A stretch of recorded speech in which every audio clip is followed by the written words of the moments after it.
Welcome everybody to the Social Dig, the greatest underrated show on the World Wide Web. I am your host, Mr. Rob G, and as always, we're going to be digging into the topics that keep you talking and the talk that keeps you thinking. So come on in, kick your feet up, get comfortable, get an ice cold beverage or a warm beverage and get ready to join the conversation. Yeah, so we're back again, episode 2, season 2, episode 2, man. I'm loving it, back on the normal grind over here at the Social Digs, feeling good to be back to my normal programming, man. You just don't know, you know what I mean? Got the after hours on lock, you got to get the Social Dig back up to where it needs to be, and we're going to talk about some, things that really matter to humanity, right? So UFOs, obviously, because it's the biggest thing in humanity's history, this time that we're in right now. But there's other issues, right, that are important to humanity, and there are things that we could do to positively affect the outcome. Scientology is one of those things. It's been something I've been looking at for years. I'll tell you a story about that in a minute. But first, let me just go ahead and welcome anyone who's in here at this point. We'll kind of get into it. T-Bone, MRG, thank you. See you here. All right. And you are here. Appreciate you, T-Bone. We got Brown Dwarf in the building saying good evening. Good evening, Brown Dwarf. Let's get it in. Fast Timmy. Hello, Fast Timmy. Let's get it on in tonight. And it's early in the day, right? Feels good. Sun is still up. The weather's changing over here where I'm at. California, Southern California. Magneticus Attractus. Thanks for joining us, sir. All right, we got Wordless All Snap on the weekday, fam. I see you getting that work. Yeah, this is the normal thing right here. What you're seeing here now, this is the normal grind. It's a normal time of day that we do this thing. The call-in show is the bonus thing that we do. So let's get it in. And it varies too on how long the show goes. Especially today. It's a lot of points in Scientology that I want to touch on, but I want to do it in a format that kind of lays it out for people that may not know a single thing about Scientology. So we'll lay down the groundwork. Then I'm working on getting some former Scientologists to give us the intricacies, because you have to have lived it in order to really give those finite details. And I'm already working on that. There's some people that are on the horizon that we might be getting here. So we're going to make this a series. So we're going to get into it tonight, this evening. Hope everybody's doing well. And yeah, so once again, the call-in number, and I'm going to go ahead and bring this up because it's not a call-in for today, but the call-in number for you to leave a message at any time is 856-843-3444, or that's 856-THE-DIGG. You can call anytime. You can call to say, hey, what's up?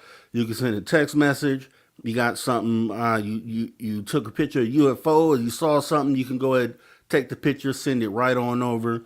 I receive texts on that number, voicemails, and then phone calls when we do the live show. So definitely want to make sure that you got that number locked in your phone.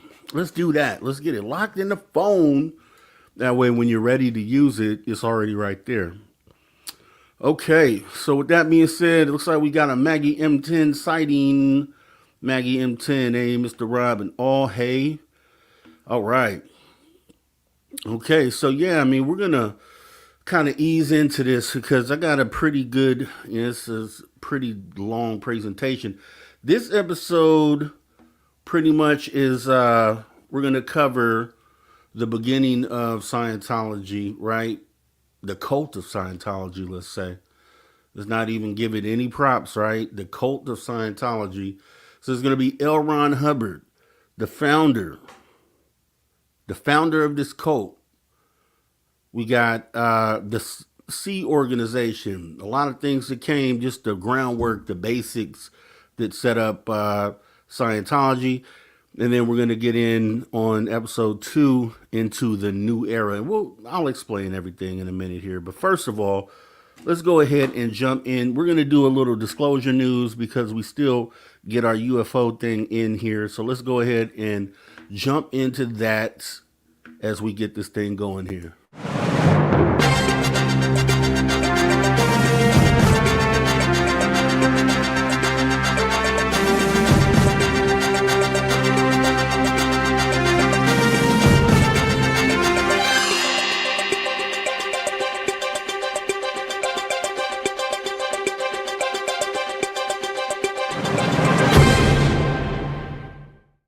Disclosure news. Yes, taking a look at this, what do we got here? We got Randon destroys Kirk Patrick, right? So we had Kirk Patrick had his little run. We talked about this on the last show.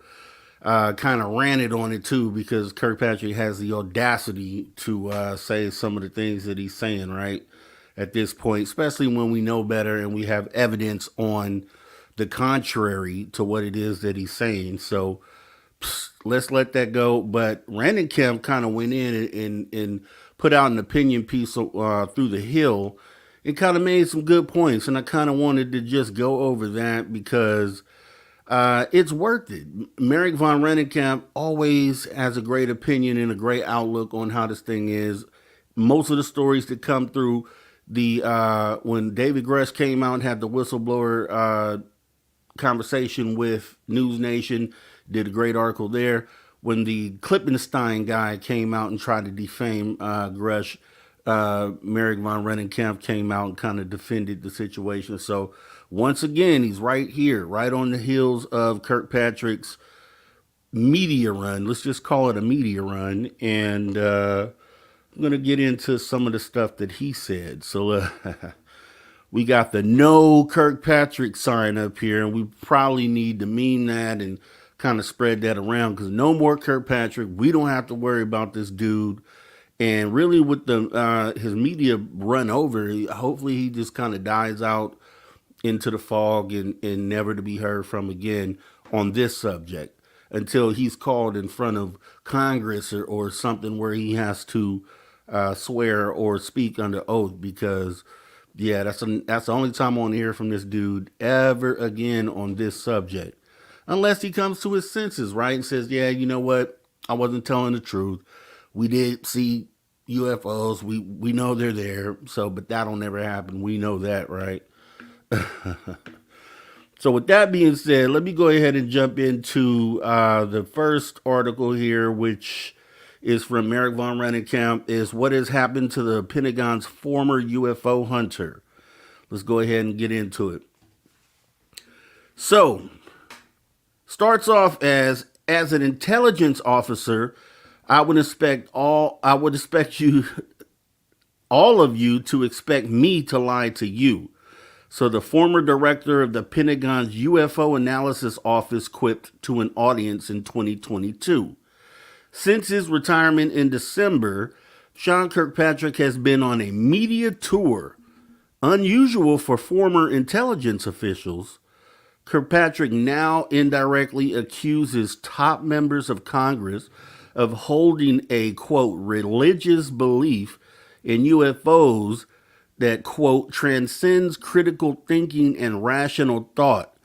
In his most pointed commentary, he has also fired back at whistleblowers alleging the existence of surreptitious government UFO retrieval and reverse engineering efforts.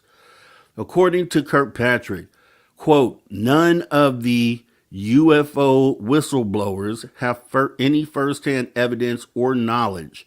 They're all relaying stories that they've heard from other people. At least 3 sources contradict Kirkpatrick's statement. First, Senator Marco Rubio, vice chairman of the Senate Intelligence Committee, has said that multiple whistleblowers with, quote, firsthand knowledge or firsthand claims of UFO retrieval and reverse engineering activities have spoken to Congress. Rubio also stated that the whistleblowers are saying to us that you've seen out there in the public record, about legacy UFO programs, most of the UFO whistleblowers have held very high clearances and high positions within our government. So you do ask yourself, what incentive would so many people with that kind of qualification, and these are serious people, have to come forward and make something up? Congress, as it appears, referred at least some of these individuals to Kirk Patrick.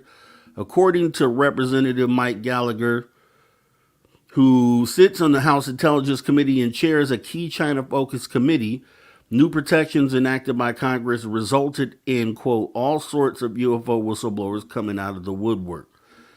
In contrast to Kirk Patrick's denial that individuals have, quote, firsthand knowledge, Gallagher stated that witnesses are telling congressional investigators that they have, quote, been part of this or that UFO program, resulting in a variety of pretty intense conversations.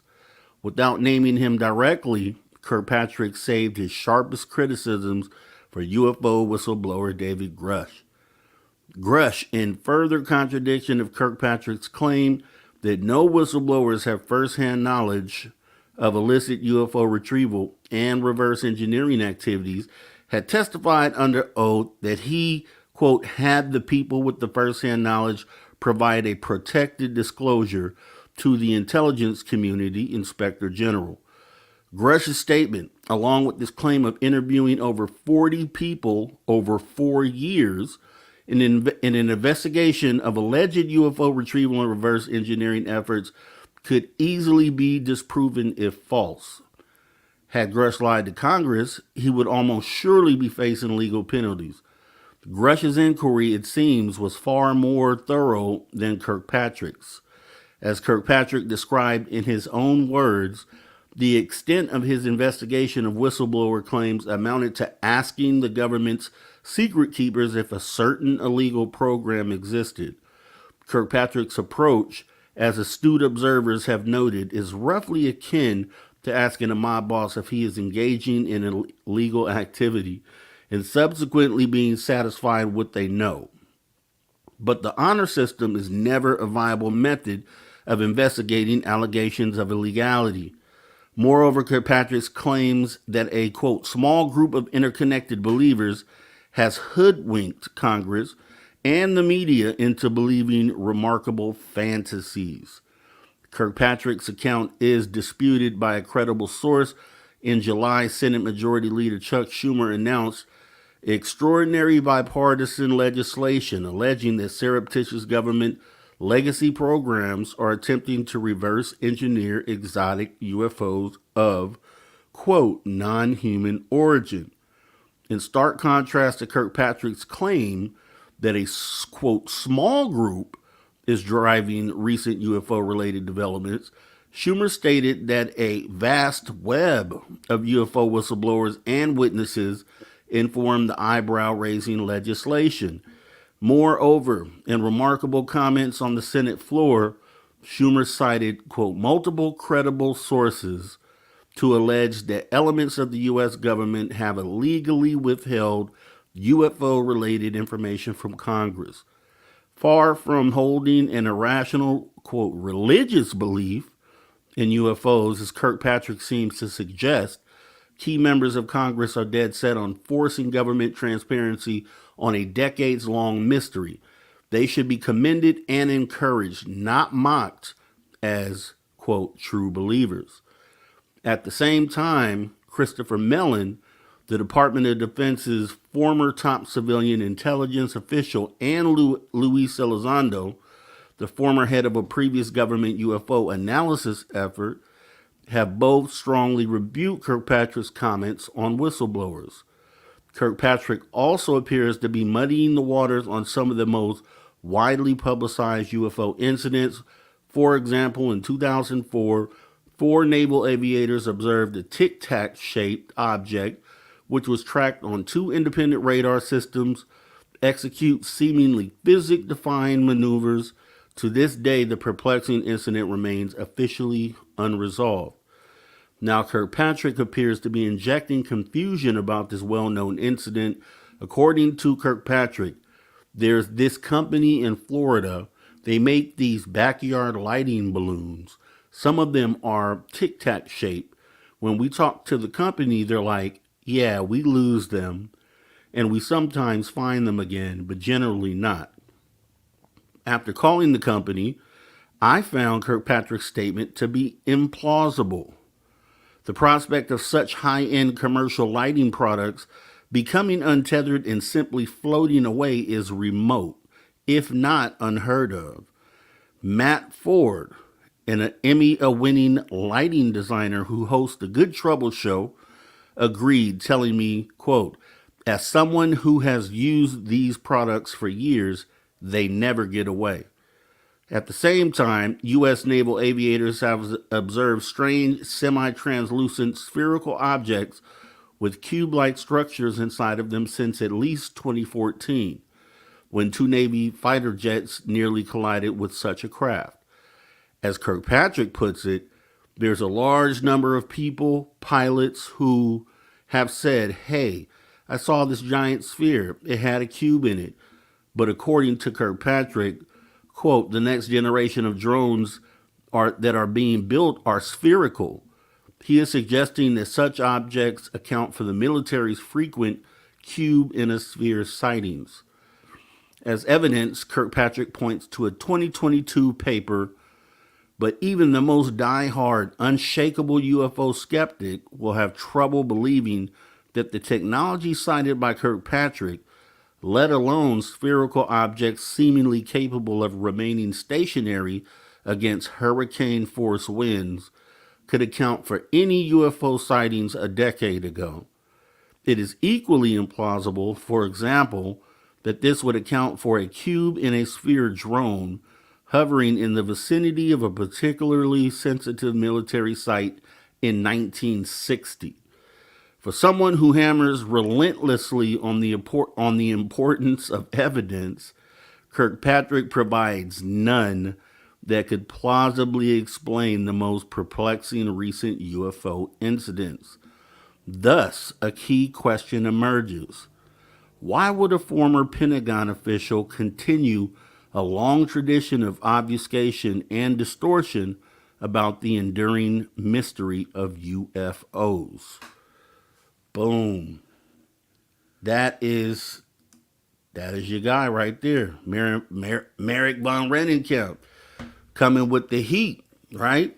As Area 51 say, coming with the heat, never to sleep.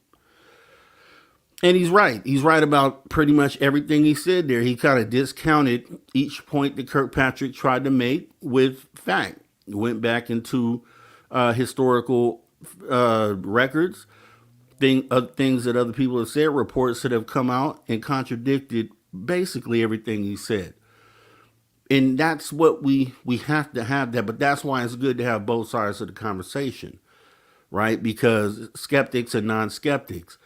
And because basically, if we don't have someone on our side to speak up and then someone on their side, right? We come with something to say, hey, this is the next big thing. Skeptic comes up, analyzes that, says, I don't know, maybe. And then we have the conversation. So Kirkpatrick, had we had no one to step up to counteract what it was that he said, then this goes as the narrative for the national media. And then for the rest of those out there, people out there who aren't fully on board with the whole UFO thing. The way Kirkpatrick sat there and described it, I don't know if he felt like he was going to be checked on any of the information that he was given. I don't know, why he would blatantly get out there and just tell those stories that way. But obviously, this article by von Rennenkamp shows that he lied at least a few times in the last week or so. So bravo for him. He always does this, and I'm glad that we have him on our side when it comes to reporting, because our voices don't get heard on that level. We don't get to be able to speak on that stage when a Kirkpatrick gets a article through ABC or, some of the major media networks, and we may have some great points on this level, but we're just not at a national or, well, technically we are, but we don't have the spotlight to be able to say the things. So I'm just glad we have someone, someone to write an article in this fashion. So I thought that was awesome. Definitely had to go ahead and read that, especially after we just talked about this last week. And, it kind of left a bad taste in my mouth on, just where things were at the moment. Like I said, you had skeptics that were slam dunking and doing all this and that. So just glad that we were able to have someone speak up. Now, with that being said, I'm going to go ahead and jump into the next story, which really isn't a story. I mean, it's just something to talk about because we have Diana Pasulka, who was on the Joe Rogan show, as everybody knows. She made a lot of claims on that show. A lot of skeptics are kind of looking at her like, really? I don't know if all that's true.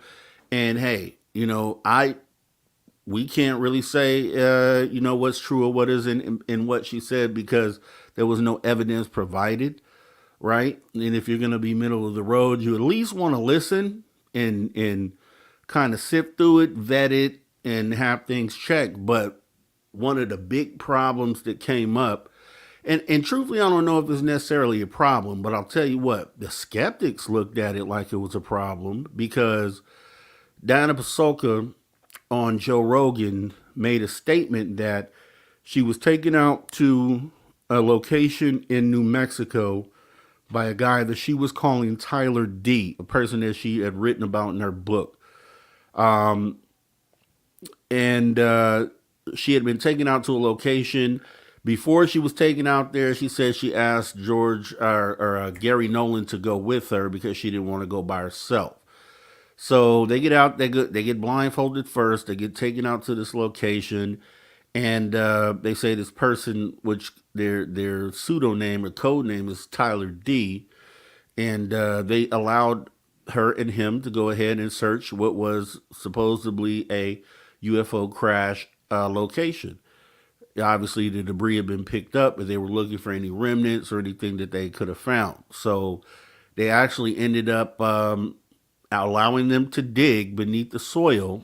And according to Pasulka, they came up on some materials. And some of that material she described on Rogan's podcast as being probably a notebook size like this. She said like this.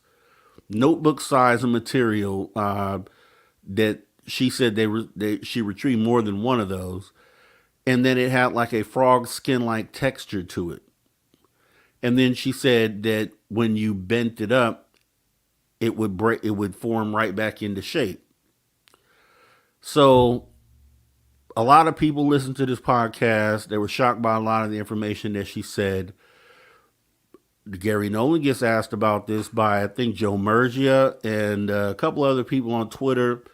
And Gary Nolan says, no, I didn't have any material like that. Initially, that's what he said. He really wasn't long with his words. He just pretty much said no, never, or gave a couple words. Didn't really give a real statement, right? So you got the skeptics, they're up in arms saying, oh, wow, he's contradicting or he's calling her a liar and we shouldn't believe what she says. That's the stance the skeptics are taking right now. I don't see it that way. You know what I mean? What I see, and this is just, I don't know either way because I haven't talked to her directly or Gary Nolan, but it comes off as, and that's how I'll say it, it comes off as maybe she said more than she should have said on TV. You know what I mean? Maybe Gary Nolan didn't want her telling everybody that he had that type of material, that he had access to that material. So he just denies it. I probably would too. I'm like, hey, why'd you go in there and say that? You know what I mean? That's what I would do. I would call her after I saw the show or after somebody told me, and I'd be like, hey, why'd you tell them I had that? Now they're going to be looking at me and they're going to be looking into what I'm doing because you told them I had this material. So I'm just going to deny it. Anybody ask me, I'm going to deny it. And that's kind of how it seems like it came across, because there wasn't an official statement. He just responded to someone on Twitter and kind of briefly said no, in so many words, that he didn't have that material, or that it wasn't as what she said. So thought that was pretty big, because the way skeptics are, and I guess it's kind of understandable why a skeptic would look at it that way, right? Because we don't have much information on it. We just have the story that she told, which no one can actually vet, versus, does Gary Nolan have this material or not? Which we don't know either. We know potentially that he has something, because he's said this over the years. But as far as what she described, he's saying he didn't have. So it's just creating a lot of confusion right now. A lot of people are looking at this, and I don't know really where I stand on that. I guess I could understand both sides of that. I could understand the skeptical view of he contradicted her, so maybe what she's saying. So maybe what needs to happen is maybe she needs to come out and re-clarify what it was that she said. Maybe that's the way to go forward. That way it kind of, straightens everything out and kind of gets them on the same page, because I feel like she may have, in the moment, probably gave too many details about the incident, because it was supposed to be a secret thing that they did. They were blindfolded and taken to this area. So, maybe she went too far in what it was that she was describing or explaining. And that's kind of probably what it was. But let me go ahead and check the chat and see if anybody even looked at that. Do you guys even see that? Who watched that? Anybody see that? Yeah. Never tell a woman your UFO secrets, Joe Monk. Yeah, because it seems like she probably just said too much. I think she probably was just supposed to say that they were at that location and they may have found some stuff, but to go into details and describe, what it felt like, and that might be too much information. Because then if there's someone else out there, maybe someone else has retrieved some material just like that. Now, all of a sudden, now somebody knows, oh, they have what I have. We have the same thing. So let me go ahead and look into what they're doing. And so I think that creates a lot of confusion. If I'm Gary Nolan, I'll probably step back too. So, yeah. With that being said, let me go ahead and get out of the news, as we are ready to get into this thing, man. It's been a long time coming, and let's get out of the news.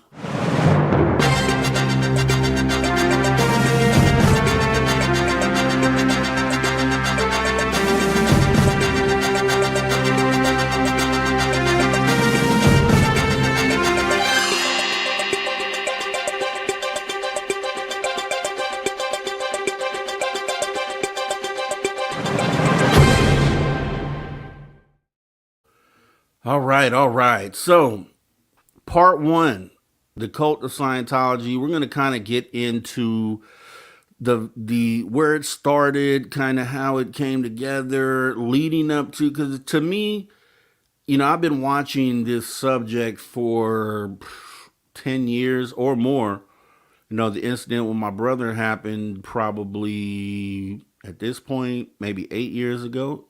Yeah, 9 years ago, somewhere in that range. So, and I've been into it and kind of plugged into it since before then. So, back when it hit YouTube pretty hard, they had a big wave of science, and it kind of opened your eyes up to it, because I'd always heard of it as growing up. I'd always seen the Dianetics commercials, but I never really paid attention to what it was. I never really looked further into it, because I'm a kid at the time. So why would I?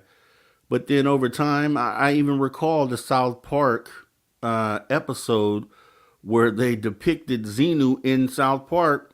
I remember watching that episode, but it went over my head because I was not plugged into any of this. So there wasn't any reference that I could go to be able to understand what it was that they were even talking about. I just was laughing and probably had smoked a little bit or something, and you know how South Park is, right? South Park is crazy. But then when it really hit the fan for me was, yeah, like probably a few years before Lou Elizondo came out, the UFO stuff. So I was watching the Scientology stuff for a good while before I jumped into head first into the UFO stuff.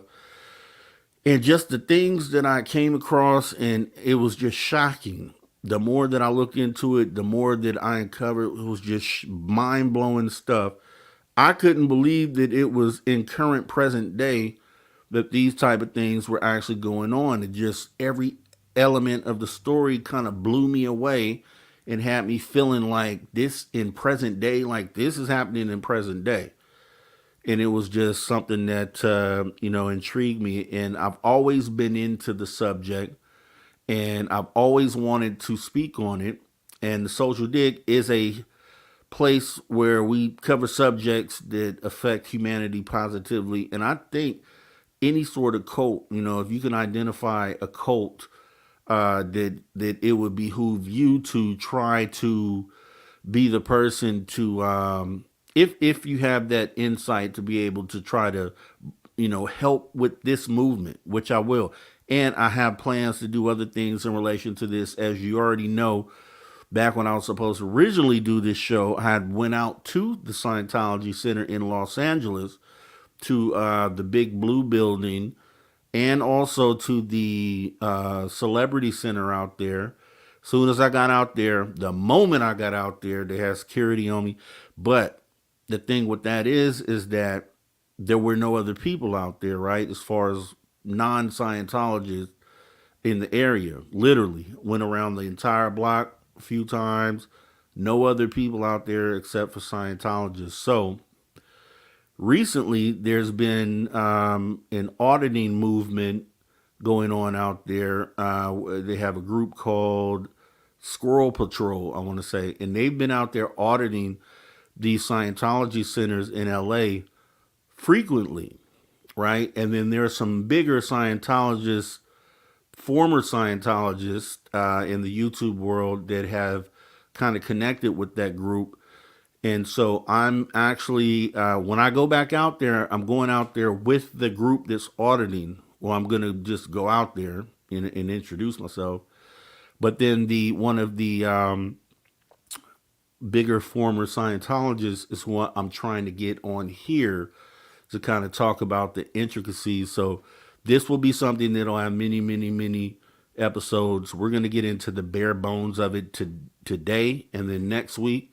So we'll have the whole groundwork laid on what Scientology is, and then to fill in the things that only a Scientologist would know, that's when we're going to get someone to come in. So getting this started, the cult of Scientology, and it can't be said any other way. And I'm going to ask you at the end of this, there are some things that I would say you should look into. Here's what I'll say. By the end of doing this, I'll ask you at the end of this show, but as we go week to week and whenever these ones come up, I want you to look at what's being said here and then look around you in your life. Look around you and see if you see some of the same traits or characteristics. See if some of this stuff rings familiar to you in your own life. Because I have some shocking points to make, and it's kind of, I think I've said this before, but I'm going to hold it until the end of this presentation here. So we're going to go ahead and get this started. So Scientology's founder, which everybody knows, they have a street named after this guy in Los Angeles. They have so the Blue Scientology building is on Elron Hubbard Way. So they gave the man a street. Right? They gave him, this is a cult. They gave this man a street in Los Angeles, Elron Hubbard Way. That's where the Blue Scientology building that you see in all these, and what's on the thumbnail, That's on Elron Hubbard Way. And that's where I was when security came out. So this is Elron Hubbard. So Elron Hubbard, he's born March 13, 1911, into a military family, embarked on a life of diverse experiences that laid the foundation for his later endeavors. Raised amid constant relocations, Hubbard faced challenges in high school and made unsuccessful attempts to join the Naval Academy before eventually attending George Washington University. In the 1930s, Hubbard ventured into the world of pulp fiction, earning recognition for his contributions to publications like Unknown and Astounding Science Fiction. Despite financial struggles, he gained prominence as a prolific writer, with his novel Final Blackout receiving acclaim. And that's the thing. Elron Hubbard actually, in the beginning, was a successful author. He wrote these science fiction books, which you'll find out was a lot of the basis on what Scientology was built on, was just his creative mind, being able to write these science fiction books that I haven't read any of them, and then maybe I will, but they say pulp fiction because, you know, the softback books, they consider that pulp, the material, so that's where you get pulp fiction from. But besides him being an author, so he was a successful author before he did anything in Scientology. Hadn't even thought about it. This was what he was doing. And World War II, let me see, right around World War II, he went into the Navy, brought controversies for Hubbard, including command issues and mistaken combat incidents. I guess he mistakenly, he used to lie. He was a liar. So he would tell people that during World War II, when we were going back against Japan, that he had military conflict, that he sunk some subs and some ships, some Japanese ships. But he was doing things more along the line of bombing or misidentifying targets. They said he shelled or bombed a Mexican island and ended up being pretty much demoted or discharged from the service. So he ended up leaving the service, and then post-war, he actually went into occult practices. So his first delve into, or his tie to occult, was engaging in sex magic rituals called Babylon working with none other than rocket engineer Jack Parsons.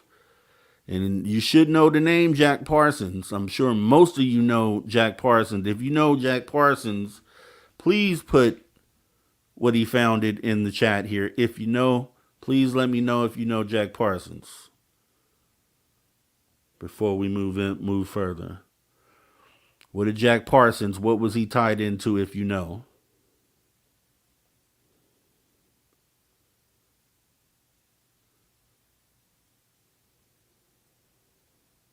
Okay, I don't see it yet, but Jack Parsons was the founder of JPL, the Jet Propulsion Laboratory. JPL makes rocket engines and all that. This is prior to him founding that. But Elron Hubbard ended up meeting this guy and becoming like his assistant.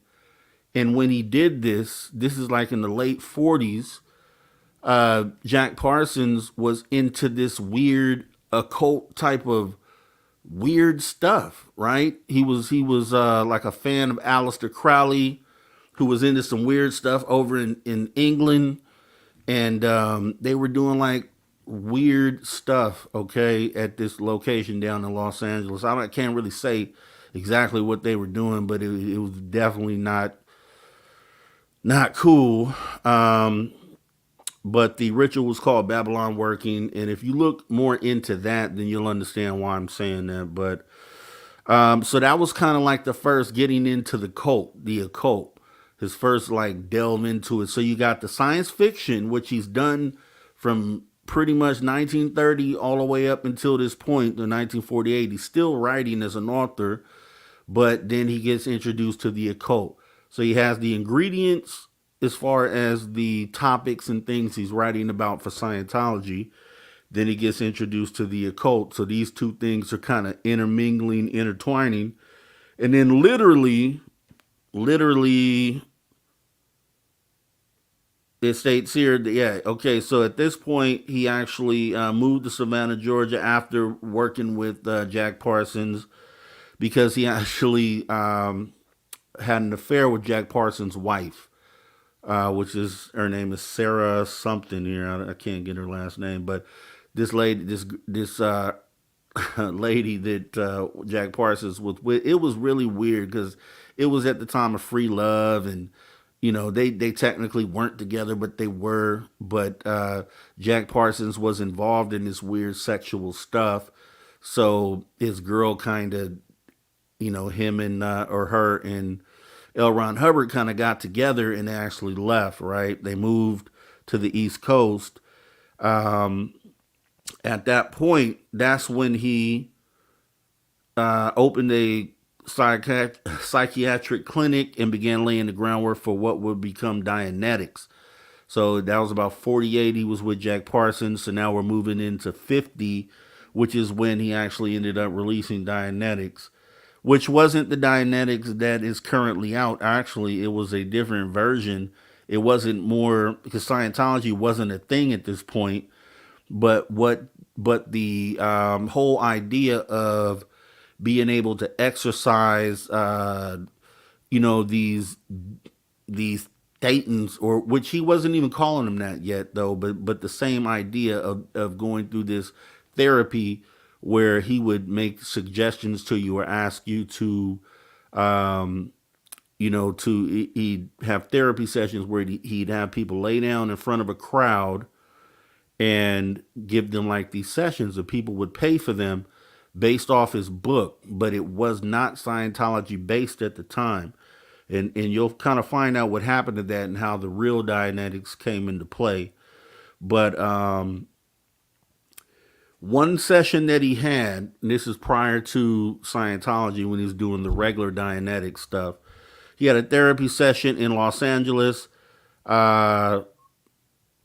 where a lady, he claimed to say, let me see here.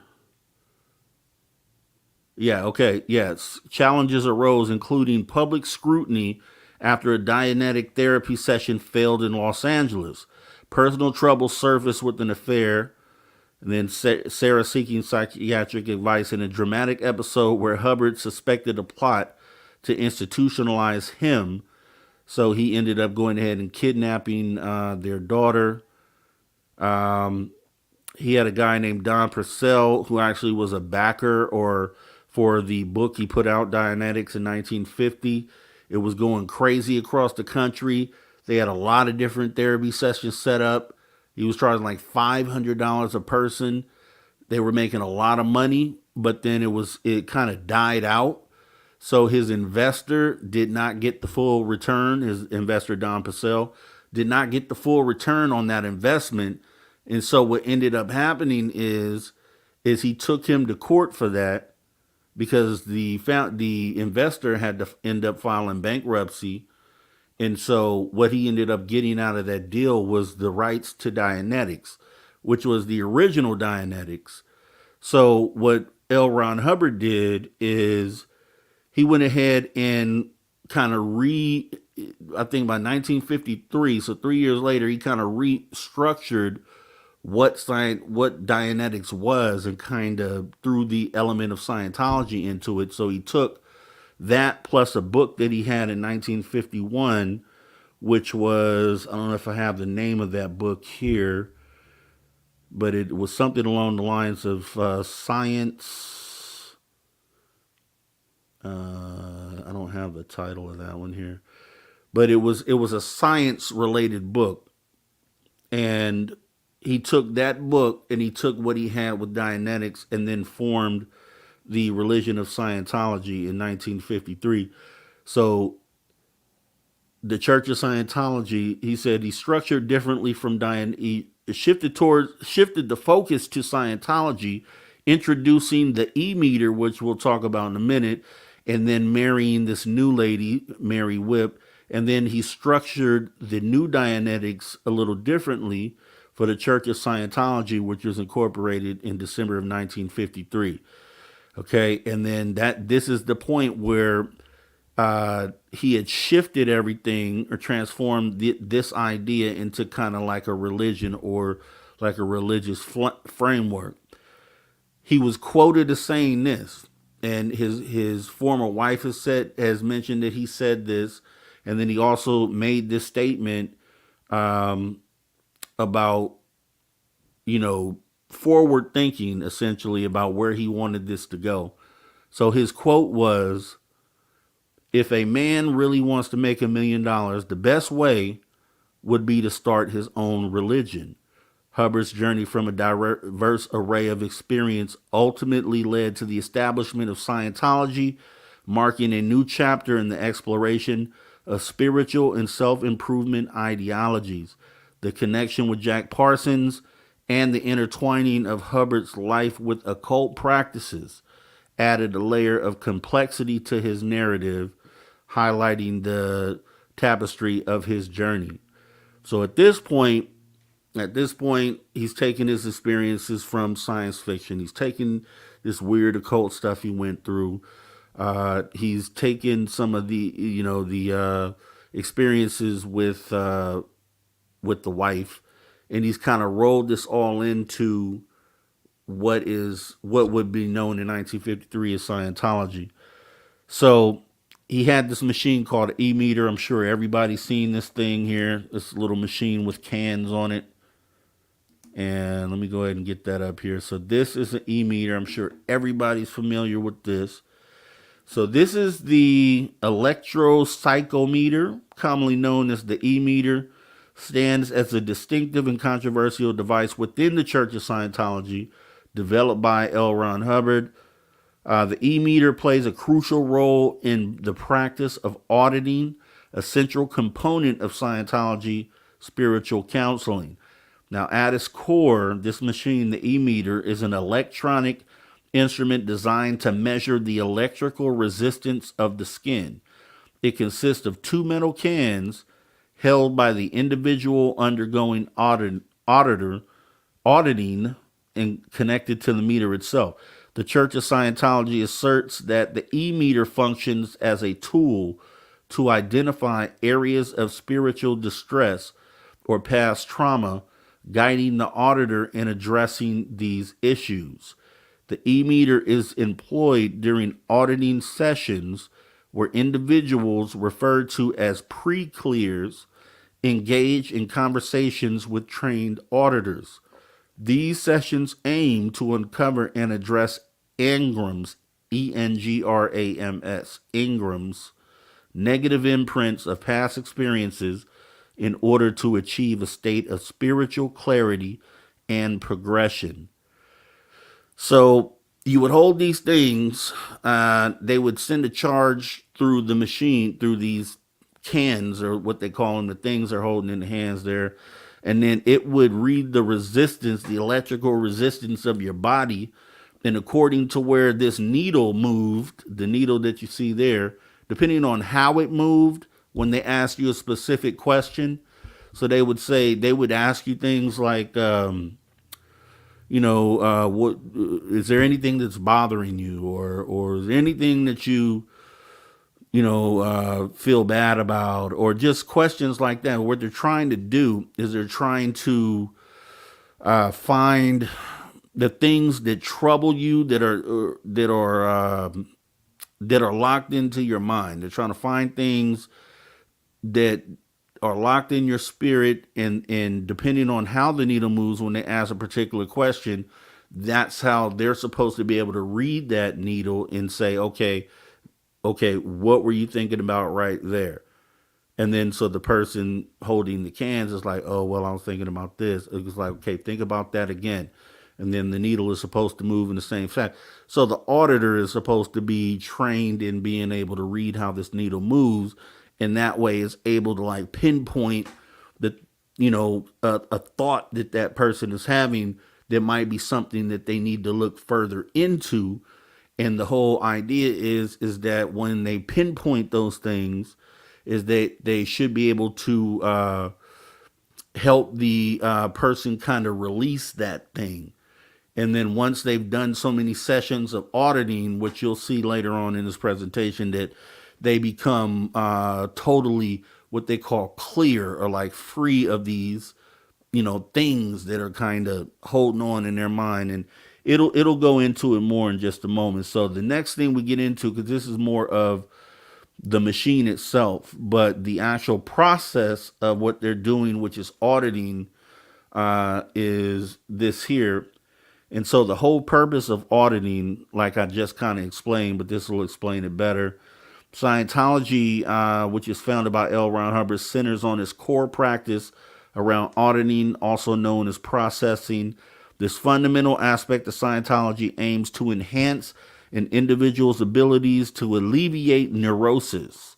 The process involves posing questions about past events while the individual holds two cans connected to an electrical resistance meter, commonly known as a galvanometer, equipped with the dial. The term auditing was introduced by Hubbard himself in the 1950 book Dianetics, The Modern Science of the Mental Health. This pioneering work outlines the audit processing or procedure, essentially compromising asking a question to a person, receiving an answer, and acknowledging the individual for that response. In practice, the seemingly straightforward question-answer-acknowledge sequence is part of a more intricate series. The process may involve multiple questions to complete, and a collection of processes forms a rundown. These are all terms that they use, rundown and processes. Like they have their own definitions of what those words mean within Scientology. So, the process may involve multiple questions to complete, and a collection of processes forms a rundown. Completing several rundowns signifies advancement to a higher level on the bridge to total freedom, which is the whole reason why they even do this. And the whole purpose of them being within Scientology is to complete this bridge to total freedom, which we'll see here in a minute. A key concept in Scientology, spiritual progression. Scientologists believe that navigating all levels of the bridge, and actually, maybe I can bring it up. Okay, no, it's the next section. So, Scientologists believe that navigating all levels on the bridge will lead to a return to their native spiritual state, unburdened by the constraints of the physical universe. The ultimate goal is achieving a state of total spiritual freedom, free from the encumbrances of the material world.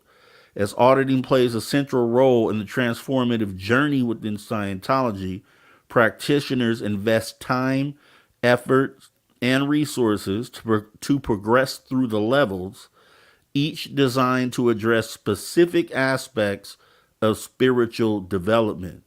The practice underscores the belief that self-awareness and spiritual enlightenment are attainable through a systematic and guided process of addressing past experiences and traumas.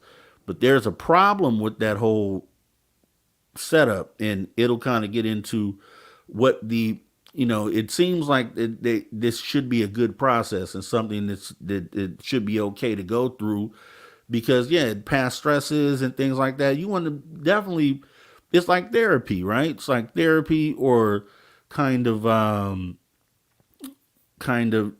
getting rid of negative thoughts or bad memories, and kind of exercising those things. So it seems like, okay, that's a good thing to do. But when you get into it, Scientology auditing process concerns. So these are some of the concerns, because essentially it's not just, they ask you questions about, like, you could, and here's where it kind of gets deep, because I got to be careful how I even word this, but the type of questions that they ask you anything, and they ask you intrusive questions. They ask you about your sexual life.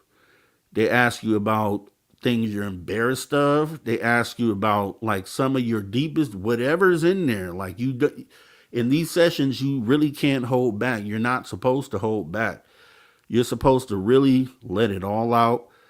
And so if you happen to unalive somebody yesterday, you would be telling them this in the auditing session.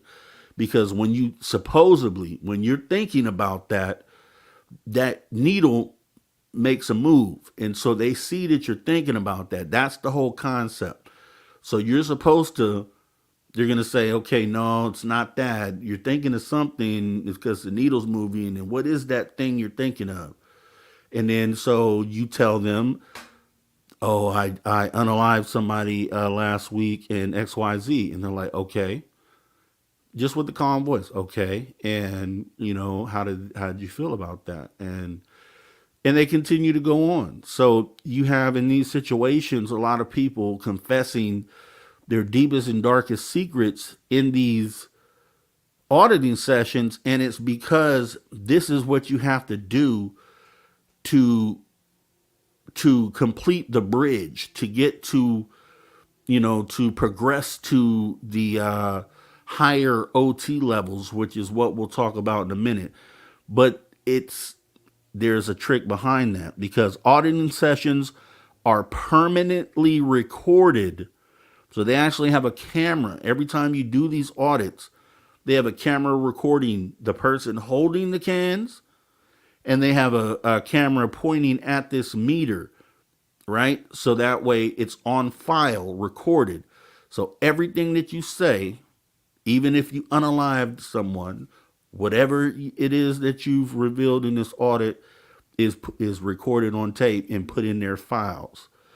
So auditing sessions are permanently recorded and then handwritten notes in pre-clear folders. So a pre-clear is the person holding the can. So you would be the pre-clear. So you have a folder with your name on it, and all the information that you're giving and all the video they take goes into these folders for eternity from your first audit going forward.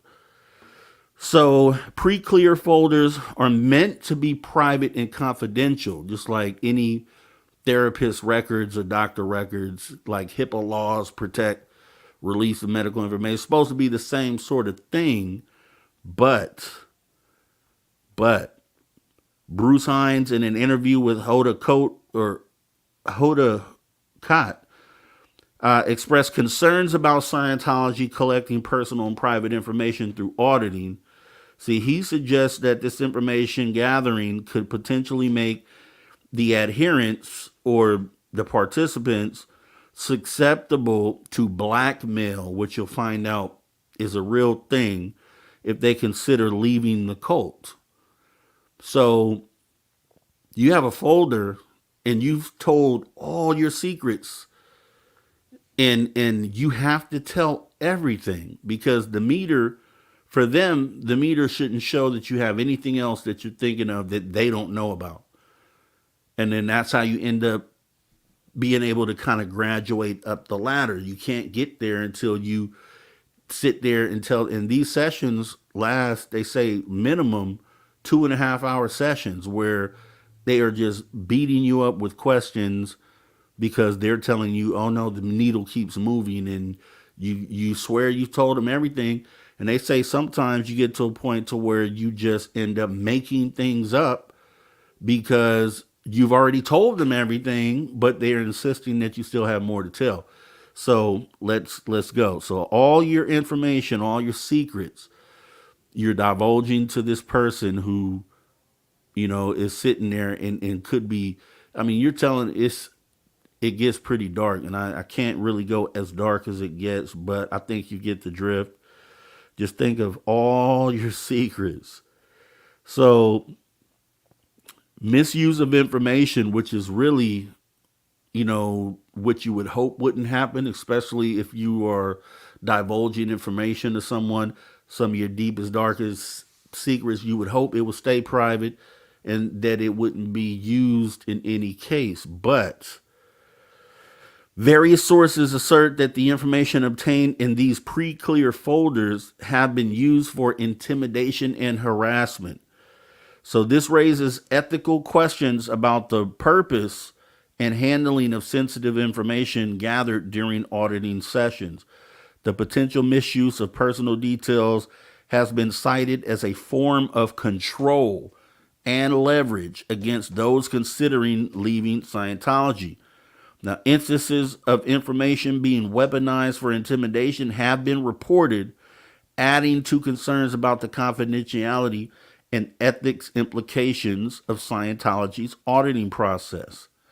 So, not even just that, right? So they use, even though it's supposed to be private, if you say tomorrow, oh, I'm leaving Scientology, they open your book, they open your file, and everyone gets access to your file, and they may do some underhanded things with that information to defame you or to force you into not leaving, and which is how they keep a lot of control on everybody there, because they begin auditing you at a young age as kids.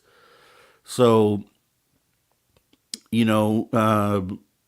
I think you understand what SA is, right? You can read between the lines, but you have people that in their auditing sessions admit to those sorts of things. I mean, that level of things. So that plus worse things, because they truly believe that they have to get those things out of their system in order for them to be clear to where they can move up this ladder. So, but then, like I said, when it gets to the point to where they want to force them to do something, or somebody's thinking about leaving, and they don't want you to leave, then they pull that folder out, and then it's like, hey, we got all this information on you, and that's why we'll get in. We won't really get too much into it today, but think about that on the level of celebrity, right? Because celebrities are susceptible to the same audits and the same video recordings. So you can imagine whenever you've looked at a celebrity, it's like, why is that person in Scientology? Now you kind of know why. Because they have a book on them where they make them tell their deepest, darkest secrets. And some of the stuff is too embarrassing to come out, because it would end their careers. It would do so much damage that it's insane. So when you see that, then you see what the control mechanism is and how they actually keep them doing this crazy thing in this cult. But so moving on to that. Oh, and then aside from that, that's just the normal auditing process. So you do so many to get to the next level. You put in so many hours of audits to move yourself up the ladder. Plus you pay money on top of that. But if for some reason Scientology suspects that you've broken any of the church rules, you have to actually pay for another audit, and which is called a sec check or a secondary check, and they re-audit you again and make you pay for it if they even think that you've broken a rule within Scientology. And it's a way to stop you from excelling or getting up the ladder, because obviously once you get up the ladder, then what else are you going to do as far as them getting money from you? And we'll kind of get into what that whole thing is. So they have something there that's called the Sea Organization. I don't know if you've ever heard of this, but Elron Hubbard formed something called the Sea Organization. So this section is going to be the Sea Organization and the 1 billion year contract. 1 billion year. Billion with the B, right? So how this all came together. So basically and this is what they wear, what you're seeing here. These are their uniforms for the Sea Org, or were. I don't know if they still, they wear something similar to this now, but this is when they were still on the ship, which technically they still are, but they aren't. We'll get into that.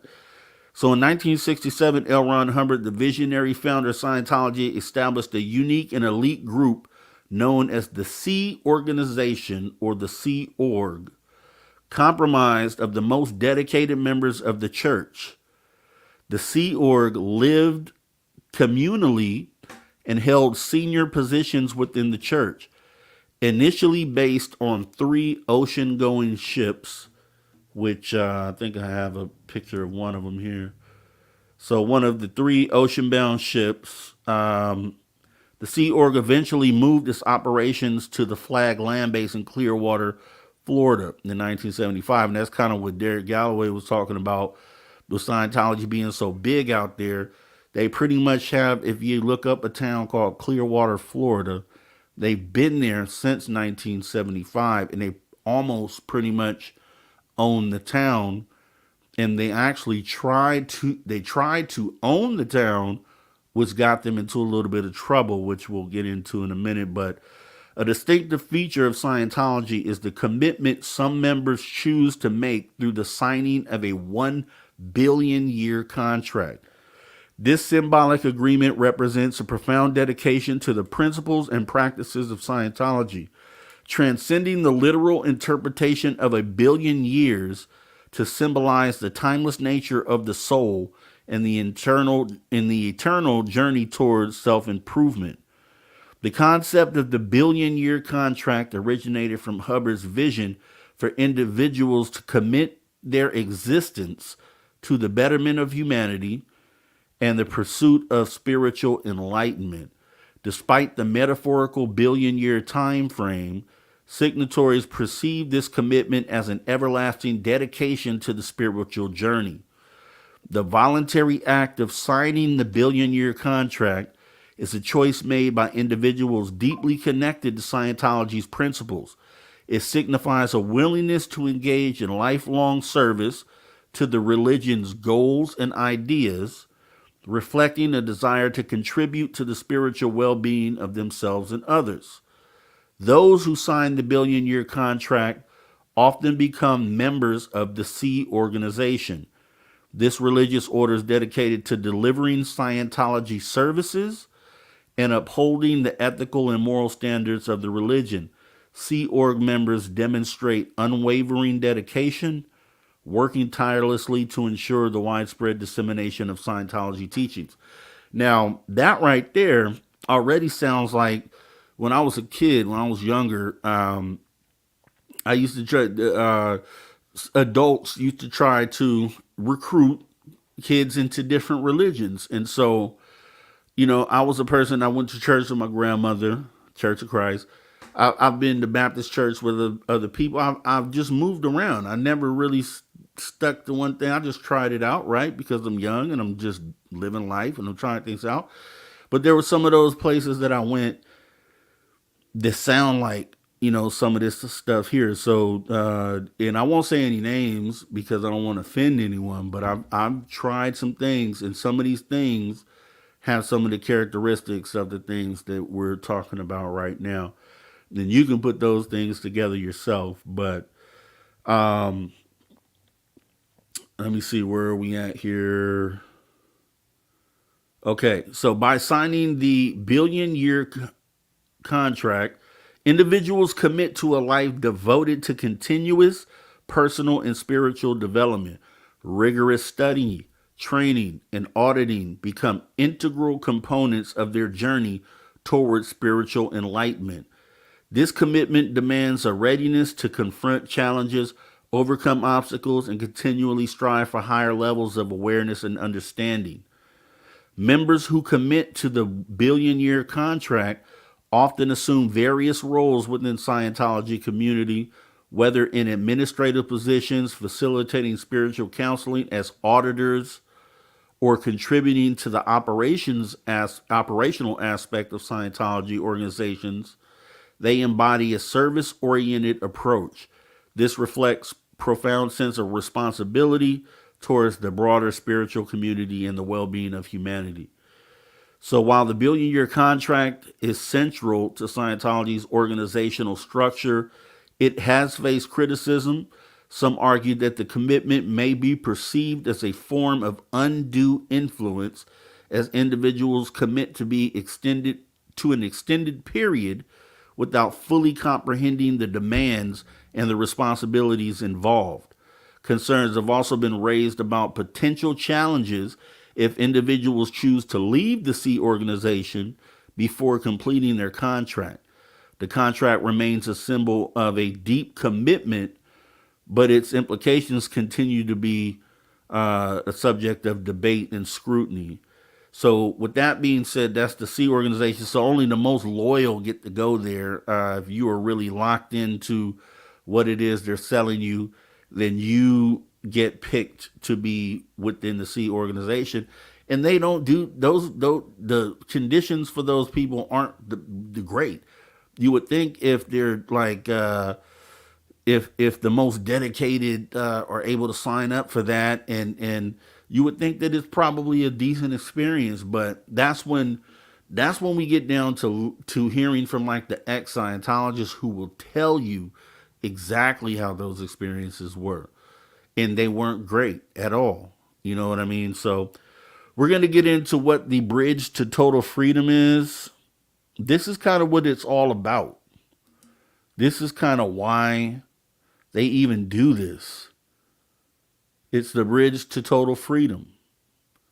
So this is a chart that all the Scientologists have and their levels. And there are obviously different Scientologists on different levels. So I may be coming in just starting. You may be at level 2. And so I'm looking at you and I want to get to where you're at. You know what I mean? And then I'm willing to go through the paces to kind of raise myself up to that level. Plus, with the brainwashing that's going on, I feel like I have to go up this ladder in order to be successful within Scientology. And that's kind of the whole scheme. So they have this as the incentive for where you could go for status and stature. And then if you wake up one day and say, you know what, this is crazy. I'm not doing this. Then they have the personal folders on you. And then they pull those out. So now it's like, okay, well, I can't leave now because of that. And then so now you're back and you're stuck into this, which is a financial monetary system here.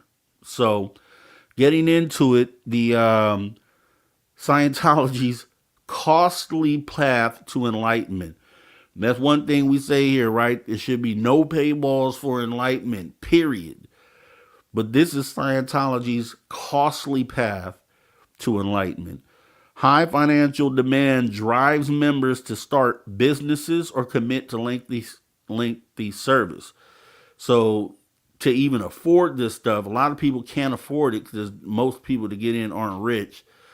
And these things cost money. And I think I have some of the prices written down here. Yeah, I do. So I'll tell you in a minute. But some of these people are opening businesses just to be able to climb up this ladder, to be able to afford to climb up this ladder. And these are the science, because there's some Scientologists that are like full-time, that live in these facilities and live within Scientology. But then there's a section of them that I think they call like free Scientologists, which are Scientologists that go home every day. They have jobs in the real world. So there's a subset of them that are just around us all the time. So you could see a Scientologist who you wouldn't even know because they're living a normal life like you. But then there's majority of them live within these facilities and, behind these locked doors. But immortality pursuit begins with OT level 1. And I think I have some graphics here for this. Okay, so let's just read this here. What is the operating thetan? Because this is OT. This is like jargon, Scientology jargon. So OT is an operating thetan, okay, which is one who has control over MEST, which is another acronym that they use, which is matter, energy, space, and time, the physical universe. And a thetan controls matter, energy, space, and time outside of his body. So they have you under the belief that as you climb this ladder, and start thinking about it, like some of this stuff, I almost think I've heard things like this in other conversations that have been had. I mean, the parallels are kind of crazy. And I'll probably only have to say it, but we'll get to that later too. But Thetan controls MEST by operating outside his body. Since the OT no longer needs his body, he can leave it at will through the act of exteriorization, planetary projection. OTs climb 15 levels, but the highest courses are obtainable by only a few members. So, and then a lot of people don't have the pockets to, don't have the deep enough pockets to climb these levels. So, with that being said, the price immortality pursuit begins with OT level 1, where members are instructed to repeatedly, quote, spot a person in public spaces. The price for this level has significantly increased over time. Then you have progression through the levels. And let me see if I have something else here. Okay, progression through the levels. OT level 2 introduces the concept of entities and involves auditing GPMs, which are in parentheses says those are implants listed in tables. OT level 3, known as the Wall of Fire, reveals a highly guarded secret about none other than something called Xenu, which is a galactic Federation space alien, right? And there's a story about that in here too that I'll get to. But once you hit OT level 3, that's when they tell you about that. So until then, you have no clue about Xenu. There's people like that, like we know what it is. We're not within Scientology. But when you're in Scientology, they tell you do not read the internet, do not look at anything that talks about Scientology, because they pay to get this story to Xenu. So they've paid literally, you'll see how much, which is crazy, but they pay all this money to go from level 1 to level 2. And then when they get to level 3, that's when they get to unlock the door and find out about Xenu and then the whole story behind Xenu. And it's crazy. So, known as the Wall of Fire, reveals a highly guarded secret about Xenu's action. Auditing on OT3 addresses body thetans, aiming to free entities from past nuclear explosion and implants, which is a crazy story. OTs 4 through 7 further drills and rehabilitation. Let me see if I have another one on here. Okay. OTs 4 through 7, OTs 4 involve mentally recreating implants and GPMs to prevent reimplantation. So reimplantation is like you've exercised these things out and to not be able to let these things come back in, so that you, at the end of this whole process, you should be a clear, free human being by spirit and everything. Like you shouldn't have any of these things that are still connecting or sticking to you on and negatively impacting you on the inside. That's what they explain. So OT level 5 focuses on refamiliarizing the Thetan with the physical universe through drills. OT level 6 includes more drills to rehabilitate the Thetan.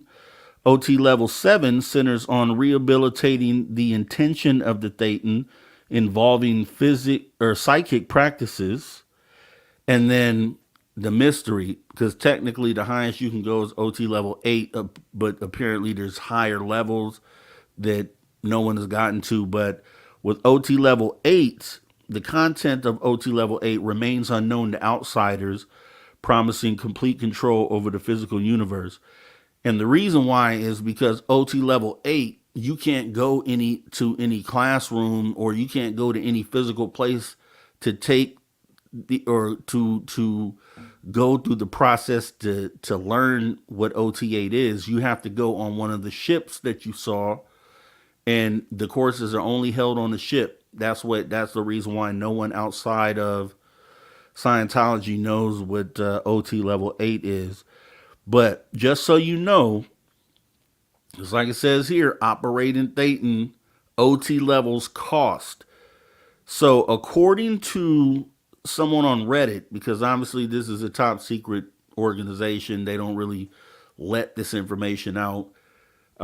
Just the cost of courses to to OT level 8 come out to about $460,805 per one Redditor's calculations. However, the OT likely has spent 3 to 4 times that much on donations, auditing, sec checks, which are secondary checks where they make you go back and re-audit yourself because they think something else is going on, and then lodging, paying for your rooms and travel. So 460,000 is the base level, just paying to climb the ladder. And then they throw all these roadblocks and different things in there, which make you end up paying 2 to 3 times that much. That's crazy. That is insane. $460,000 for one human being to supposedly get enlightened, essentially, and get your way up this ladder is ridiculous. But people are paying this every single day. They're paying it every day. And the way they keep you trapped in is by blackmail, by this file that they keep on you that has your deepest, darkest secrets in there. And then if you believe in Scientology, which they, like I said, they do have some good parts about it that could be looked at as like, hey, okay, yeah, I would love to kind of exercise the negativity. And that's kind of what a lot of the people are looking at. And then, next thing you know, you've been in this organization for 10 years and you've invested thousands of dollars, and it's like, you just can't leave. You know what I mean? It makes you want to finish what you started, even though you don't even know where you're going, really. And that's how they get these people. And these people are trapped in there and they can't get out. And that's what these people are doing. These auditors, they're out there trying to break this mindset that they're trapped into because they're kind of stuck. You know what I mean? Some of these people, they've said, you have some people that have been brought in to Scientology from the outside world who've been recruited and kind of get into it and have been in it for a little while. But you have some people that are born into this. Their mother and father have been in for 20 years, and then they have kids, and then these kids grow up in this the whole time, become adults, and then one day they get the courage to leave, and they don't know what to do in the real world. They don't even know what to do. Like driving, they don't know how to drive, they don't know how to budget.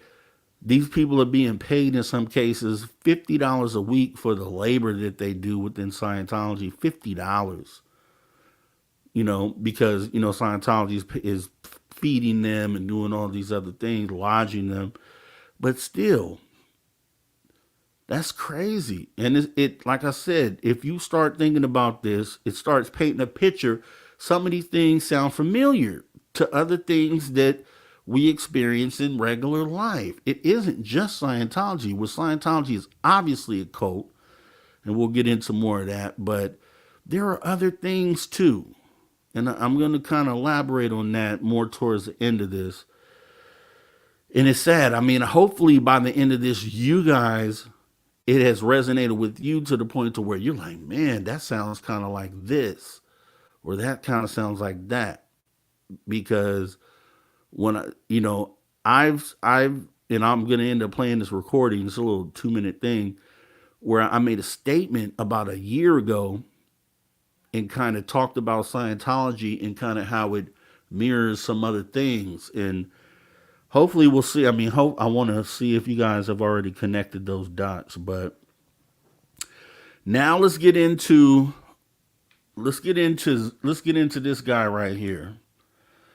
This is who they all came to see, right? This is one of the big moments in Scientology where people have been waiting and waiting, and the way they treat this level 3 is you have to go into a secure room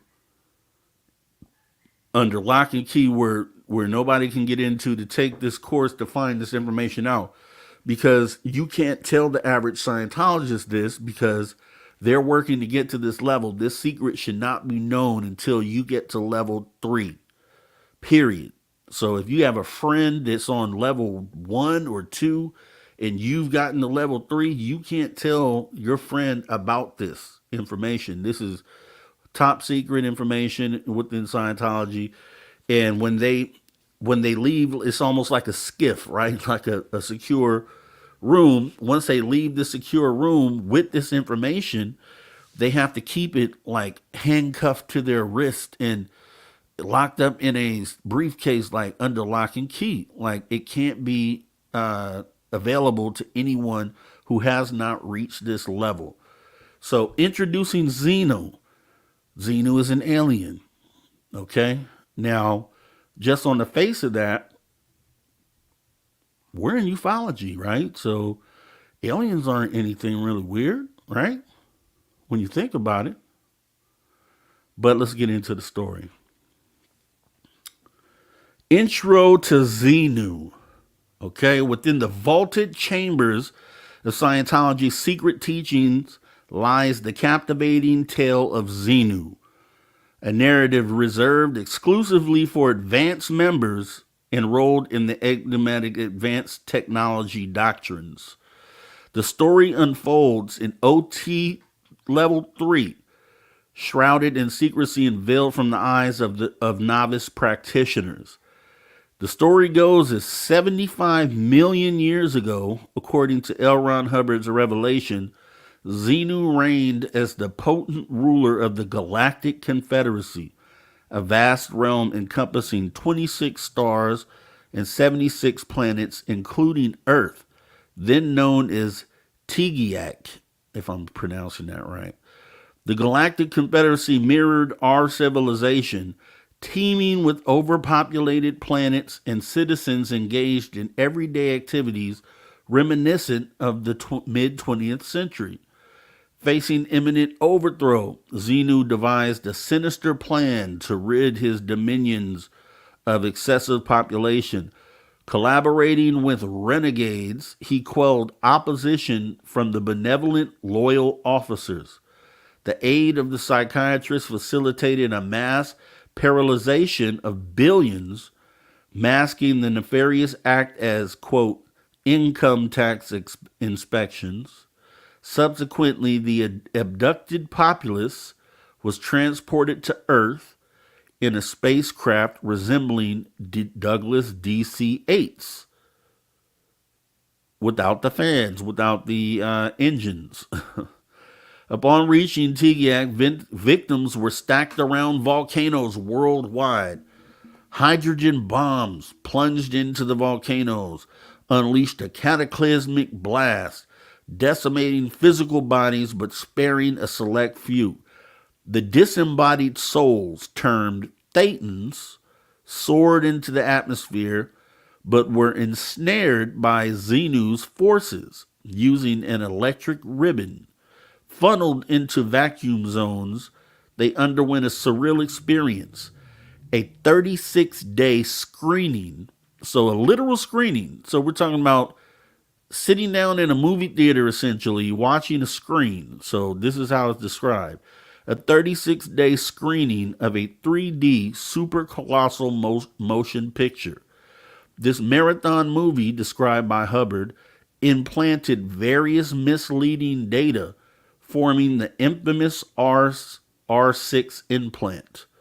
The contents included distorted memories of God, the devil, and space opera woven into the fabric of world religions, notably implicating Roman Catholicism and the crucifixion.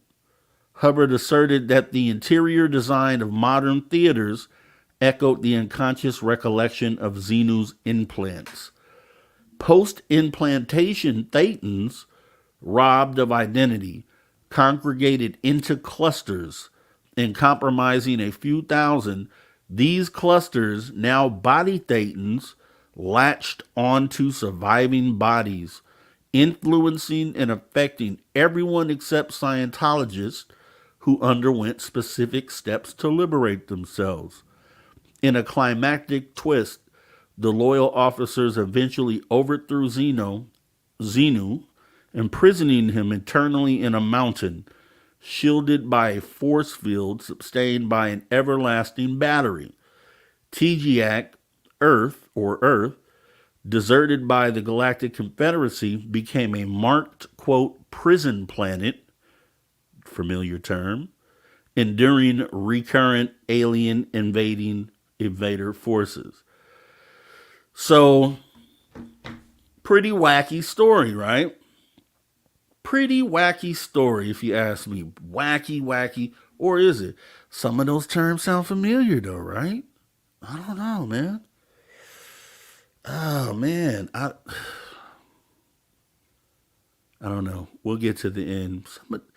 But there's some things that it seems like I've heard before outside of Scientology. And I hope you're kind of zeroing in on that stuff, right? Because that's going to be the finale here is what we're going to talk about. Now, getting into the next step. So that's the crazy Xenu story. So they've paid thousands. I think they said, I think Leah Remini said by the time you hit OT level 3, you spend at least like $100,000 or something along those lines. So you spend like $100,000 to find out this story right here. And they say a lot of people should be, like the average person to be like, oh man, that's crazy. I spent all this money to hear this story. Like, this is crazy. But they feel like they've invested so much, or they feel silly for having invested so much, so they continue going on. So it's like a mental thing.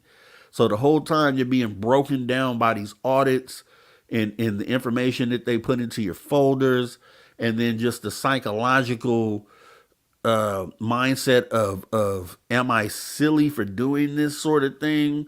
But you're already $100,000 in, and and you're like, well, I've gone halfway. I might as well finish. And that's what they're wrestling with in there. They're wrestling with all those thoughts, right? But Scientology is supposed to be about freeing you of these things. So guess what?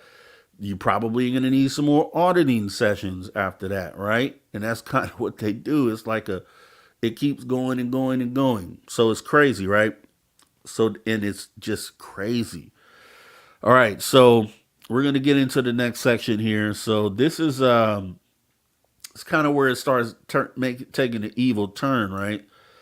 So suppressive people or suppressive persons, or SPs, is what they call them. It's a term that they use, the Scientologists use, for people that pretty much they feel like are out to attack Scientology, or have done things or been around people that they feel would adversely affect Scientology. So we're going to get into what those are right now. So the intricate suppressive people, suppressive person, or SP, which they call it for short, is the intricate web of Scientology doctrine. The term suppressive person, SP, holds a central place, designating individuals considered disruptive and harmful to the progress of Scientology practitioners and the movement itself. Coined by Scientology founder Elron Hubbard, the concept asserts that approximately 2.5% of the population comprises these antisocial personalities. Scientology, known for its enigmatic doctrines, applies the SP label not only to those who exhibit traits associated with antisocial behavior, but also to perceived enemies of the church, including historical figures like Adolf Hitler. Wow. This expansive categorization reflects Scientology's emphasis on identifying and confronting those deemed detrimental to its ideals. According to Hubbard, the influence of suppressive persons extends beyond their direct actions, creating potential trouble sources, or PTS, around them.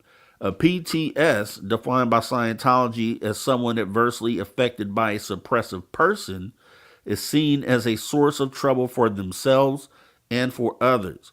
Hubbard went further to suggest that the effects of suppressive persons resonate broadly, predisposing 20% of the population against Scientology. The church's glossary defines Suppressive persons are those possessing characteristics and mental attitudes leading them to suppress others, even describing them as antisocial personalities. Scientology emphasizes the vehement opposition exhibited by these personalities towards any group or activity aimed at improvement. Policies and practices within Scientology outlined in the Introduction to Scientology Ethics, which is an ethics book that they have, come into play when individuals are perceived to be under the influence of suppressive persons.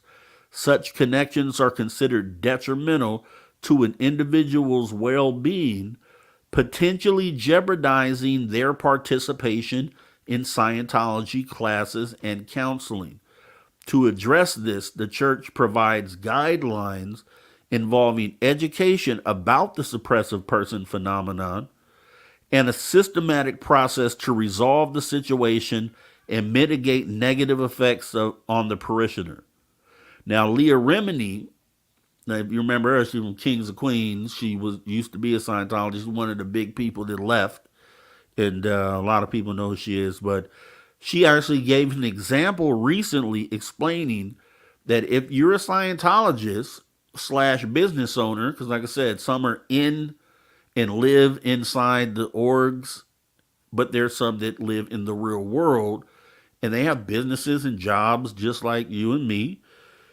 And so if you're a Scientologist / business owner in the real world here, if you're declared an SP, or suppressive person, by the church, and you have any Scientologists that work for you as employees, or any Scientologists that are customers of yours or suppliers of yours, they immediately cut ties with you. So your employees immediately quit. Immediately, the moment you're declared suppressive person, they are required to break contact with you. So and it goes down the line. So we're just talking, this is an example she gives for just like a business owner, just to know in one moment, you lose your employees, you lose your customer base, and you lose your suppliers, that the ones that are tied into Scientology. They are all told that they have to break ties immediately. So with that being said, not to mention family and friends within Scientology will do something called disconnect from you. And that's what we're going to be getting into in a moment here, what disconnection is, because it's a cold thing. So your business could be sunk immediately by Scientology declaring you as a suppressive person, life ruined, or at least ruined for a little while until you get back up. But if your whole life has been congregating with Scientologists, then most of your friends are probably Scientologists, which means you now have no friends. You have no friends at that point, because usually Scientologists are only friends with Scientologists because they consider a part of the regular population as being suppressive people automatically. So you see what I'm saying? You see how it's a thing to keep you trapped in. It's a, when Elron Hubbard laid this cult out, he kind of, I don't know if he intentionally thought about all these things that he did, but it seems like he did, because there's books and laws within Scientology written that say these very things that I'm reading to you. These are like the rules and laws that they go by within Scientology, and it's crazy.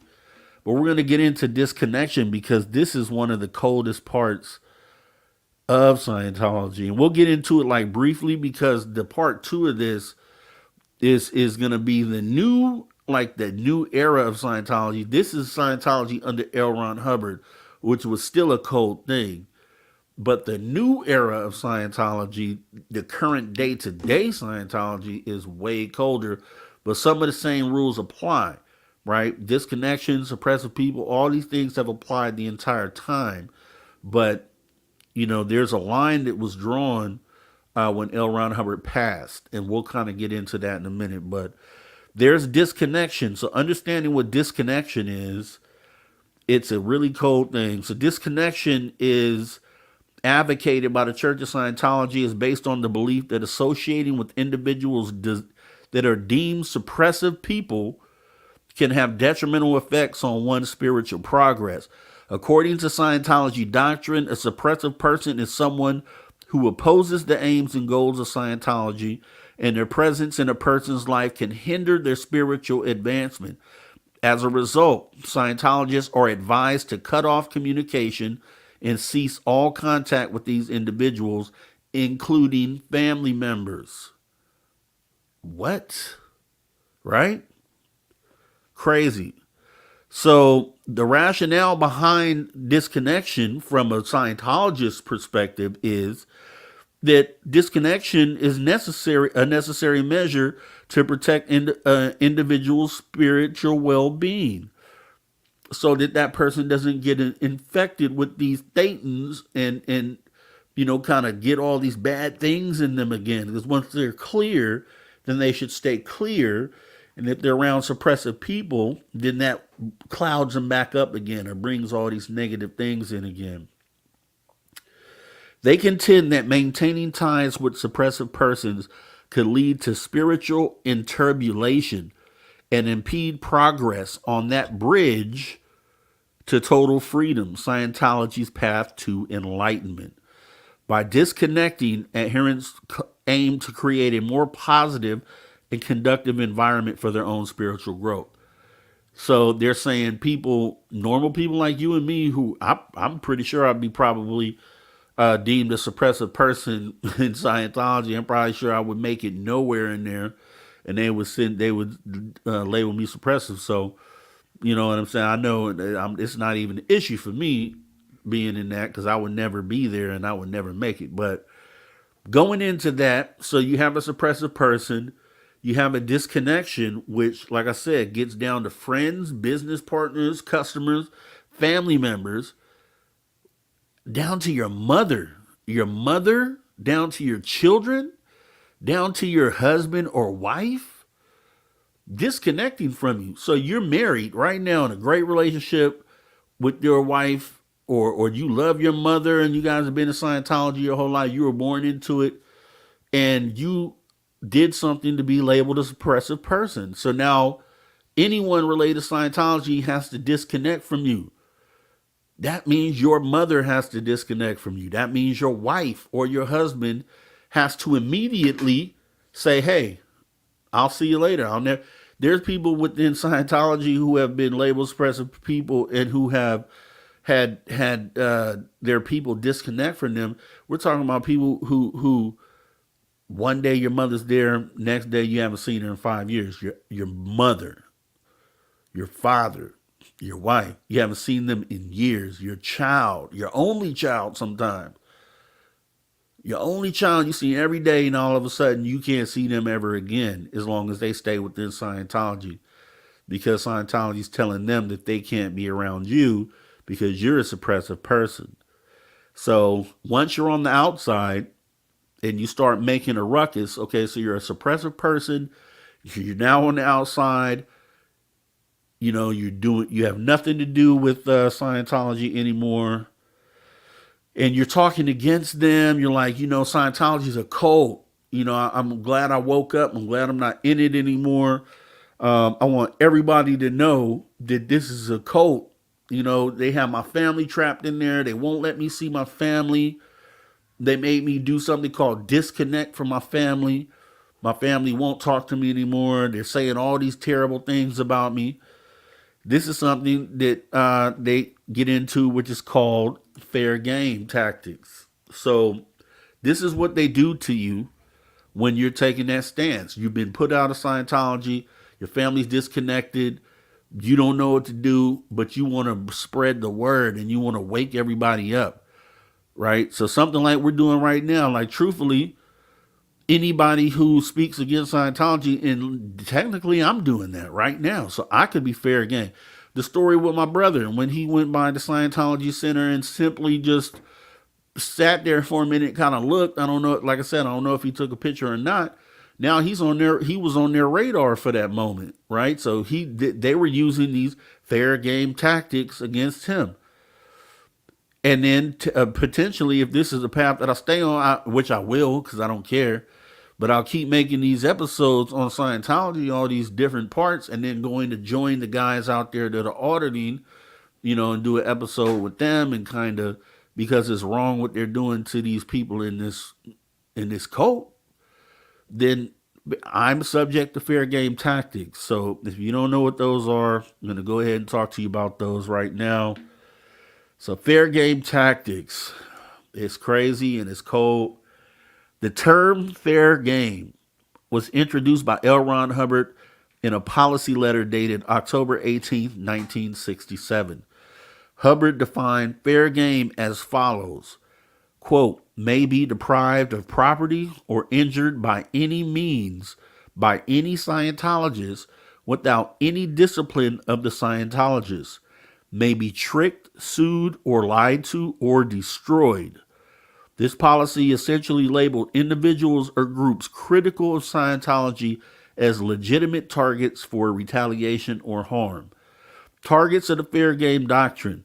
The fair game doctrine primarily targeted those perceived as, quote, suppressive persons, or SPs, or enemies of Scientology.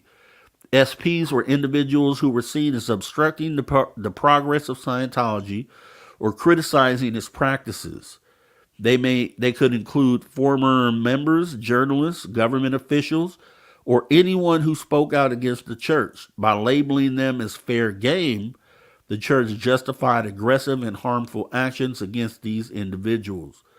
The fair game doctrine has been associated with a range of aggressive tactics employed by Scientology against perceived enemies. These practices include harassment, stalking, intimidation, smear campaigns, and even litigation.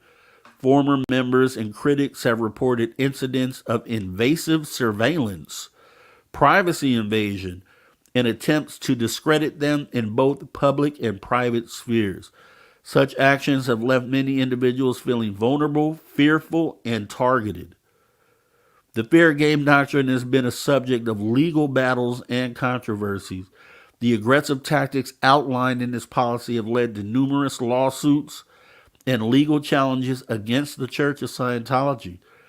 Critics argue that fair game constitutes harassment, defamation, and even physical harm, which raises serious ethical and legal concerns.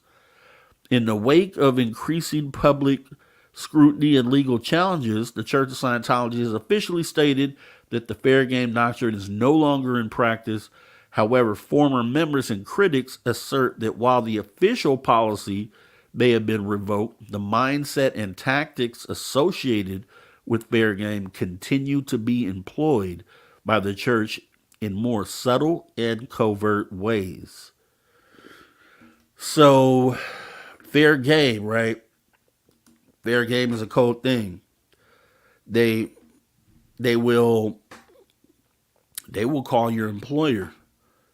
They will call your employer. They will hire a private eye to look into your background, into your history. And this is something we'll end up getting into the next episode, but I'll talk to you about it. But the fair game, like in today's terms of fair game, 'cause back then, this is pre-internet and they're doing different things with fair game. Now they have internet and social media, things like that. But these people will call your job. They will show up at your job. They will, they'll go into that folder that we talked about. They'll go into that. If you were a former Scientologist, they'll go into that folder, take some of those deepest, darkest things that you really didn't want to tell, but they made you tell because you were in an auditing session, and they'll take that and they'll expose it. And they're not supposed to. It's against the policy of Scientology, but they'll still do it because that's part of their fair game tactics. They'll have a private investigator follow you everywhere. You may not even realize you're being followed. They'll have people phone tap you. They'll have, just random people with video cameras showing up at your door. And we'll kind of get into that more on the next episode. I kind of wanted to get the groundwork on this laid. But yeah, it's a dirty, and this isn't any church at all, right? This does not sound like a church. I've heard one word here that sounded like a church, and it's definitely not a church. But getting out of that, let's go ahead and get into, the end of Elron Hubbard's reign, his final years, because he ran this from, was it 1953 all the way up until he passed. But there was a little turmoil because, he was attempting to do some things, which I think it talks about in this section. Yes, it does. So he was involved in some things because they were on these ships, which the Sea Org was on these ships as well, and these ships are sailing all around the world. So they're going to different countries and doing business in other countries and things like that, and coming back and forth to the United States. So there's a time where they were abroad and they got into some trouble. I think it was in France, and he was going to get convicted for some things out there, so they retreated back to the United States. But this is how the final years went. So I guess in 1975, at this point, Elron Hubbard, he was born in 1911. So what is that, 64? So by the time he's 64, that Sea Org thing, so he ends up in 1975, Elron Hubbard ends up returning to the United States, setting the stage for a series of covert actions and legal entanglements that would define his later years. So the Church of Scientology Corporation, under Hubbard's influence, acquired the Fort Harrison Hotel, which Derek Galloway probably knows about because that's in Clearwater, Florida. The Fort Harrison Hotel they acquired in 1975 for $3 million through the deceptive United Churches of Florida under that name. This marked the establishment of their flag land base, which is to this day still their flag land base, where they send all the Sea Org members. They get recruited in all these other areas, sometimes around the world, and then they send them to Flag. Like some people get to go to Flag, and they send them out there to Clearwater, Florida. But what you're going to find out about Clearwater, Florida, which we'll probably talk about more in the next one, is that this whole town essentially is today mostly Scientologists, and the influences there are favor of Scientology. So even down to law enforcement influences, and obviously not every cop is going to be under that influence, but there's still sections of different law enforcement agencies that either have Scientology in them or they're being paid by Scientology. So it's a whole crazy thing. But they acquired this hotel for $3 million. This established the Flag land base, a pivotal center for Scientology activities, which still to this day. And they also pretty much at the same time, maybe a year or so later, set up the gold base in Hemet, or right outside San Jacinto. And we'll talk more about that base tomorrow too, because of the stuff that we know is going on there, because former Scientologists have come out and said this. You're going to be shocked at what goes on over there. But that is technically one of their international headquarters, which is in Hemet, right outside of Hemet. And we'll end up covering that. But in 1977, FBI raid unveiled Project Normandy, an internal Scientology initiative. So this is something Scientology set up, aimed at taking control of Clearwater. The operation sought to gather data and identify potential allies and adversaries in the area. So Scientologists in Elron Hubbard, in this time in 77 or 78, they tried to take control. They tried to take the whole city over of Clearwater. They tried to use their tactics and influences and blackmail tactics to try to blackmail people that were in key positions in Clearwater, Florida, to get them to somehow turn the city over to them. It was a crazy thing. So, but the FBI stepped in. That was in 77. In 78, Hubbard faced legal troubles, being convicted of fraud in absentia by France. Simultaneously, 11 high-ranking Scientology members were indicted for their role in the Snow White program, charged with 28 offenses related to espionage against the U.S. government. So with the Snow White program, they had people within the government, Scientologists that had infiltrated government jobs and positions and were on the inside of the government working for Scientology and obtaining information and data, espionage. So they were spying essentially. They were double agents essentially within the government, and they got found out. So yeah, so they were charged with 28 offenses related to espionage against the government. Among the indicted was Mary Sue Hubbard, Elron Hubbard's wife, and then while he himself was an unindicted co-conspirator. So then that's the next step to Scientology. So that's where we're at right now. But convictions in December 1979 led to prison sentences and fines, prompting the church to close the Guardian's office and replace it with the Office of Special Affairs. Media scrutiny intensified with the 1979 Clearwater Sun article exposing Scientology's plan, leading to international suspicions of a takeover. The St. Petersburg Times received a Pulitzer Prize for exposing criminal activities within the church. The church targeted Clearwater Mayor Gabe Cazares, attempting to discredit him through a staged hit-and-run accident and a sex scandal. Cazares and his wife sued the church, reaching a settlement of $1.5 million in 1986. Now, after the failed takeover of Clearwater, Hubbard ended up retreating to seclusion here in California, in the California desert. During this period, he responded to, people were thinking he had lost it at this point. He's older, up there in years. They thought he was just not all there. He released a couple more books, which was The Way of Happiness, and returned to writing fiction again with Battlefield Earth. And then from that point, Hubbard spent the rest of his life in seclusion, attended by a small group of Scientology officials.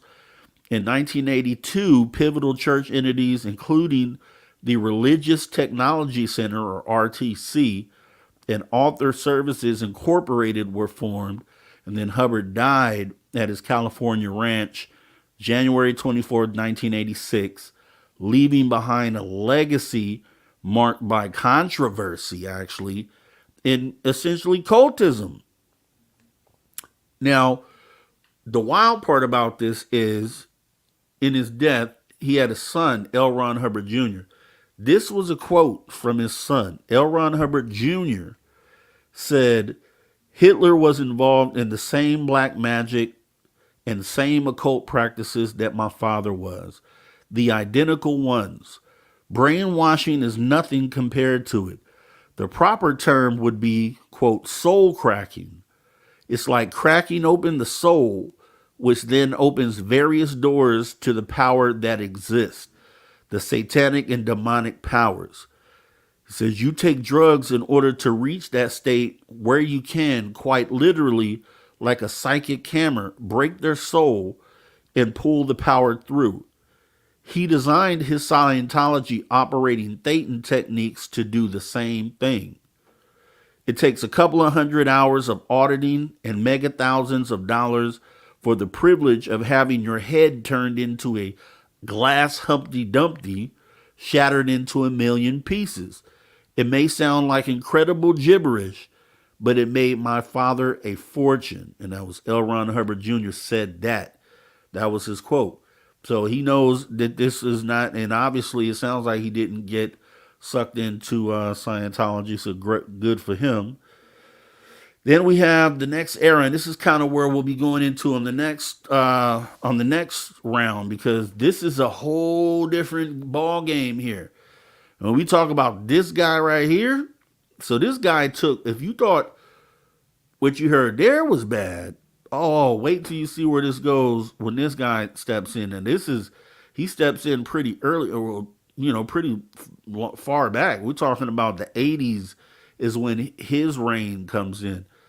And it's been interesting to say the least. That's where you start getting these more celebrities involved, and we'll be talking about all that. But the next era of Scientology, so going back a little bit, because Elron Hubbard died in 86, and this guy right here, actually, you'll find out, was like a suck up. We'll call him a suck up to Elron Hubbard. He was like his right hand man. He would do anything he wanted. He was young. He was in the Sea Org. He would be the guy that would run between this guy, which his name is David Miscavige. He would run between him and then run orders back to the all the other higher ups. So he was like the middleman, just like the guy, right? So what happened is he had held these prestigious positions along the way while L. Ron Hubbard was still around. And then the year in 1981 marked Miscavige's rise to prominence as he assumed oversight of the All Clear Unit, or ACU, and contributed to the establishment of the Church of Scientology International. Now, these initiatives reflected a period of significant restructuring and expansion within the church. So he kind of was taking things to another level, and he kind of did, right? Now, says the passing of L. Ron Hubbard in 1986 marked a crucial juncture. And Miscavige, shown here at the Hollywood Palladium, and we'll end up seeing this video in the next episode. I'm going to have those videos queued. Miscavige at the Hollywood Palladium officially announced Hubbard's death to the Scientology community. Interestingly, just before the event, a Sea Org order circulated elevating Pat Broker and his wife to the distinguished rank of loyal officer. However, Miscavige publicly contested the legitimacy of this order, asserting that it was a forged document. With Hubbard's demise, Miscavige seamlessly assumed the leadership of the Church of Scientology. His role expanded to include being recognized as, quote, the ecclesiastical leader of the Scientology religion by the organization. So that's what the organization says about him, or calls him, the ecclesiastical leader of the Scientology religion. Now, this transition marked a significant moment in Scientology's history. Miscavige became the driving force behind its continued growth and evolution. Under Miscavige's leadership, the church continued its global expansion, reaching a presence of 74 countries by 1992. This period was characterized by organizational dynamism, with Miscavige steering Scientology's cult mentality and influence into territories and consolidating its presence on a worldwide scale. Okay, then we have, and I'm not jumping too deep into Miscavige because he's pretty much for the next show, but then we also kind of touch on this, which would be the celebrity effects. So the celebrity effect, so essentially, L. Ron Hubbard has always wanted celebrities to kind of be the face or be involved with Scientology because of their influence. And we're talking about going back into the 50s, where celebrities were celebrities, but not as impactful as they are more in the more current times as far as the influence and the reach, right?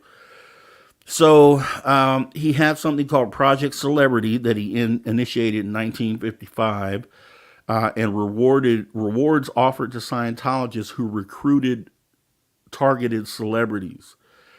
So the Church of Scientology targets wealthy business people and influencers globally, aims to promote Scientology ideals on an international scale.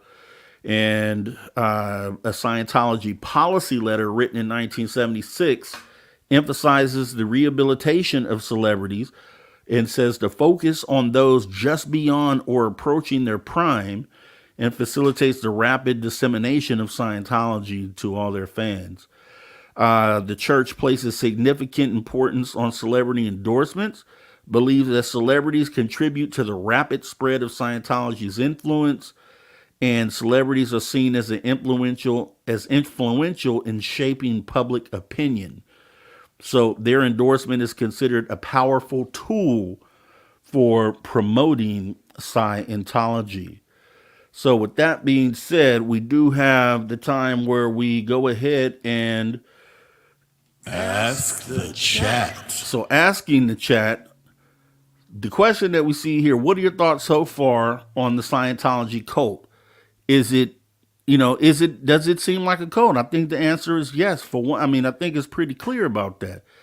The more you find out how many good things, the only good thing I could probably point to is the thing that most Scientologists speak to when you try to ask them about it, which is that it's the whole intent is to make everyone clear and to kind of spread this across the world and make the world a better place. I mean, and those technically, if that's all it was, probably wouldn't be such a bad idea, but it's really about the other things that are going on within Scientology, right?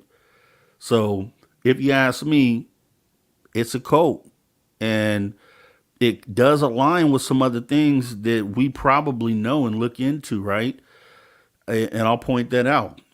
So my second question, this kind of leads me into talking about that, is what characteristics of Scientology do you notice within the extreme parts of ufology? Boom. Tell me that. We just talked the other day about skeptics, non-skeptics, and then extreme skeptics and extreme non-skeptics, and how the extreme sides are kind of based in religious beliefs. And I did a video about a year ago where I kind of compare Scientology to some of the radical extreme parts of ufology, because there are a lot of similar things there for me. There are a lot of similar things there as far as like the radical religious side of this, where it's like, I just want to believe. I just believe. I don't need any evidence. I just believe. That's the same cult mentality that these guys deal with within Scientology. Now, here's the thing. We know that there's more than one side to ufology. We know that there's the side that we're on, which is simply people who want to have the conversation, who have open minds, who can be swayed depending on the evidence, right? That's healthy.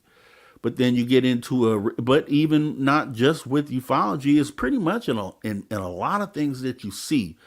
But just based on that we are in ufology, and that's what we deal with most, it's something that we should recognize within the thing that we do, right? And so just as important as it is to wake up these Scientologists that are locked into these cult mentalities and to these cult-like situations, and really for any cult that we end up talking about, it's the same thing for the people that we may be dealing with or know that are on this really extreme religious side of ufology. Because when it comes down to the conversation that's being had on the global stage, or the one that we want to have, not with the government, but just with other human beings that might be on the skeptical side a little bit, I've always said that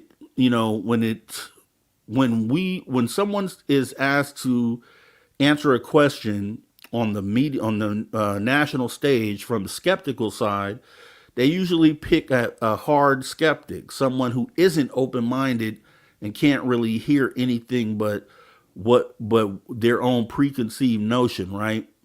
They don't want to hear anything else than that. And then same thing on the non-skeptical side. It's the really extreme people who say, that couldn't be a balloon just because we just don't believe that it is. It just goes back to what we talked about. And it's crazy how those things connect, because there's a lot of similarities there. You know what I mean? And I'm just like, we have to recognize that, and we have to figure out a way to help those people too. Or, you know what I mean? And I don't know how you would do that necessarily, but recognizing a problem and then figuring out a way to tackle it, I think is like something that is doable, especially because we're already here. We're already within ufology, and it just makes us all look better at the end of the day. Because ufology, the term, you heard Diana Pasulka talking about that on Joe Rogan, how she got into studying ufology because she was looking at it as like a new religion that was popping up. She was terming it and she was interested in it because she said that it was like a new religion popping up. That isn't how this should be looked at. You know what I mean? And the only reason why it is because there's some extreme sides of ufology that kind of mirror some of the cultish mentalities of some of these other religions out there. But the one specifically we're talking about today is Scientology. So I'll leave it at that. I'll leave that at that. And hopefully you understand what I'm saying when I say that. But with that being said, we're going to go ahead and wrap up part one of this conversation. And then what's going to happen is after we do a few of these, I'm going to end up stitching the main parts of the shows together to make one big long one that just has all the content in it. But for now, we're going to go ahead and get into our next segment, which is Once Upon a Time in Ufology.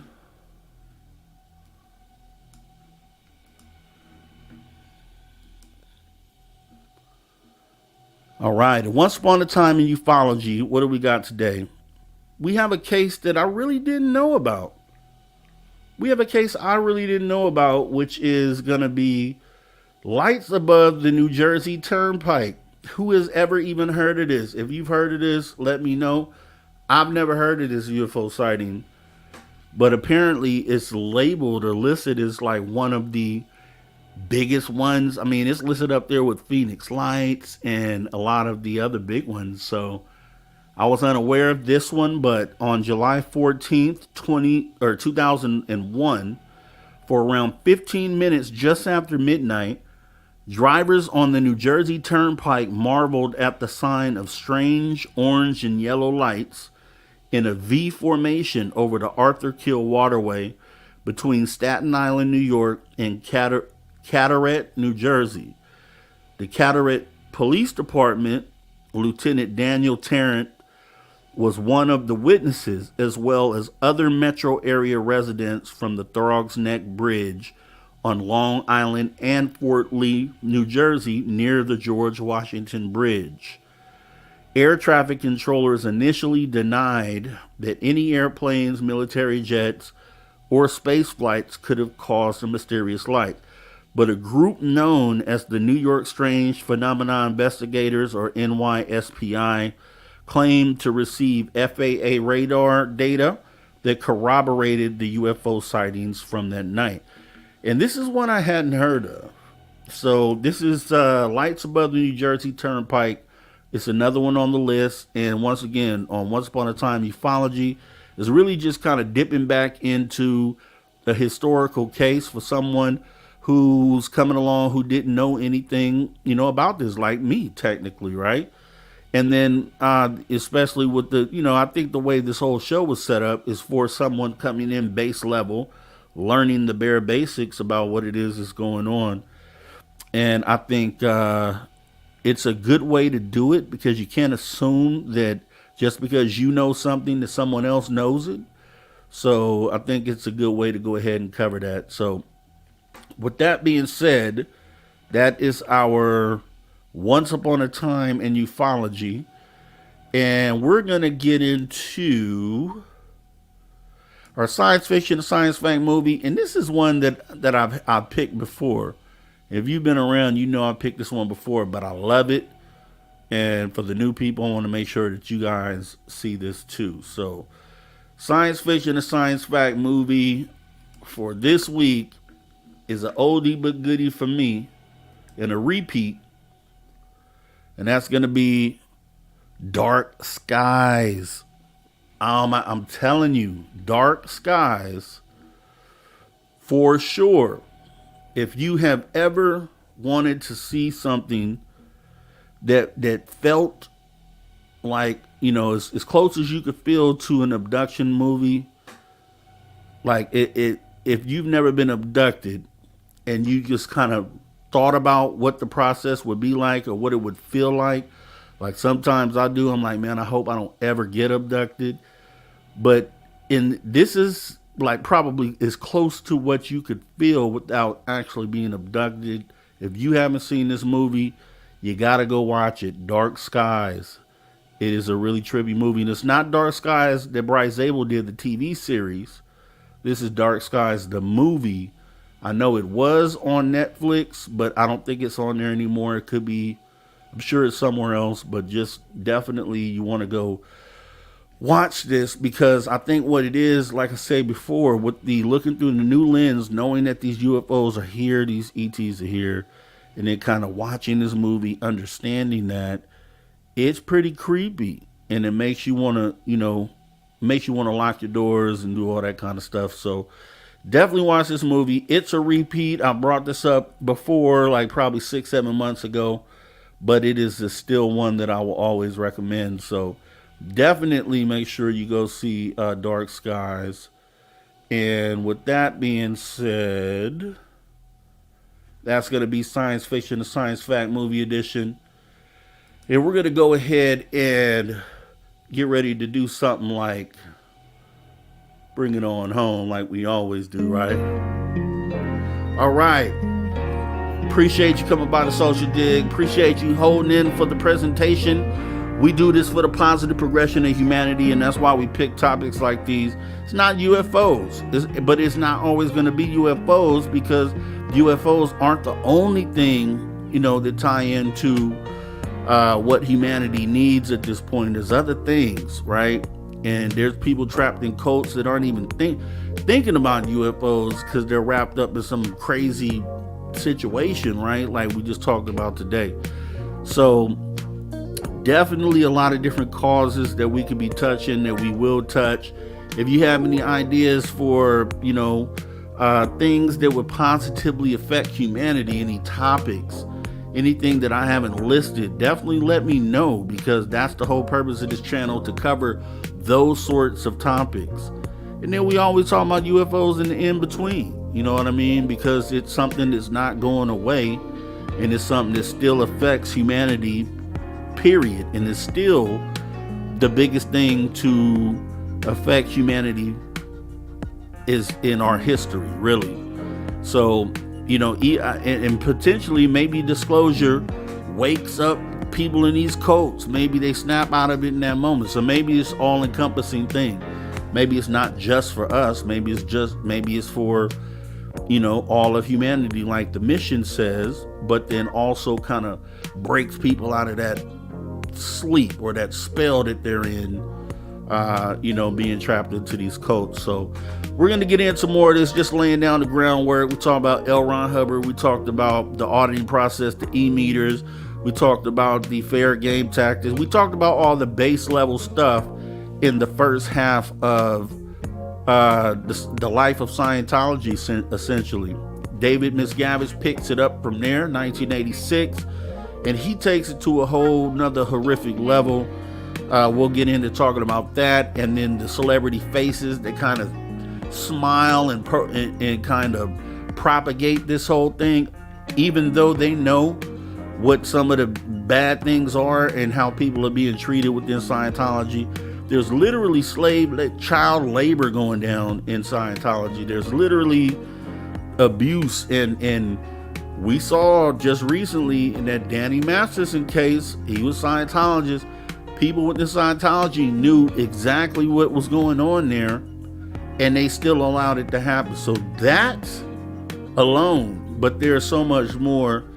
We'll be jumping into that, and then hopefully by episode 3, we'll be having some actual people who have left Scientology, and those people are the ones that could tell you the secrets, the things they experienced, the things that only they would know. And I'm working on a couple people, so we'll see what happens. Definitely want to thank everybody for coming on. Now, we got the first one out the way, so let's get ready to get the second one out the way.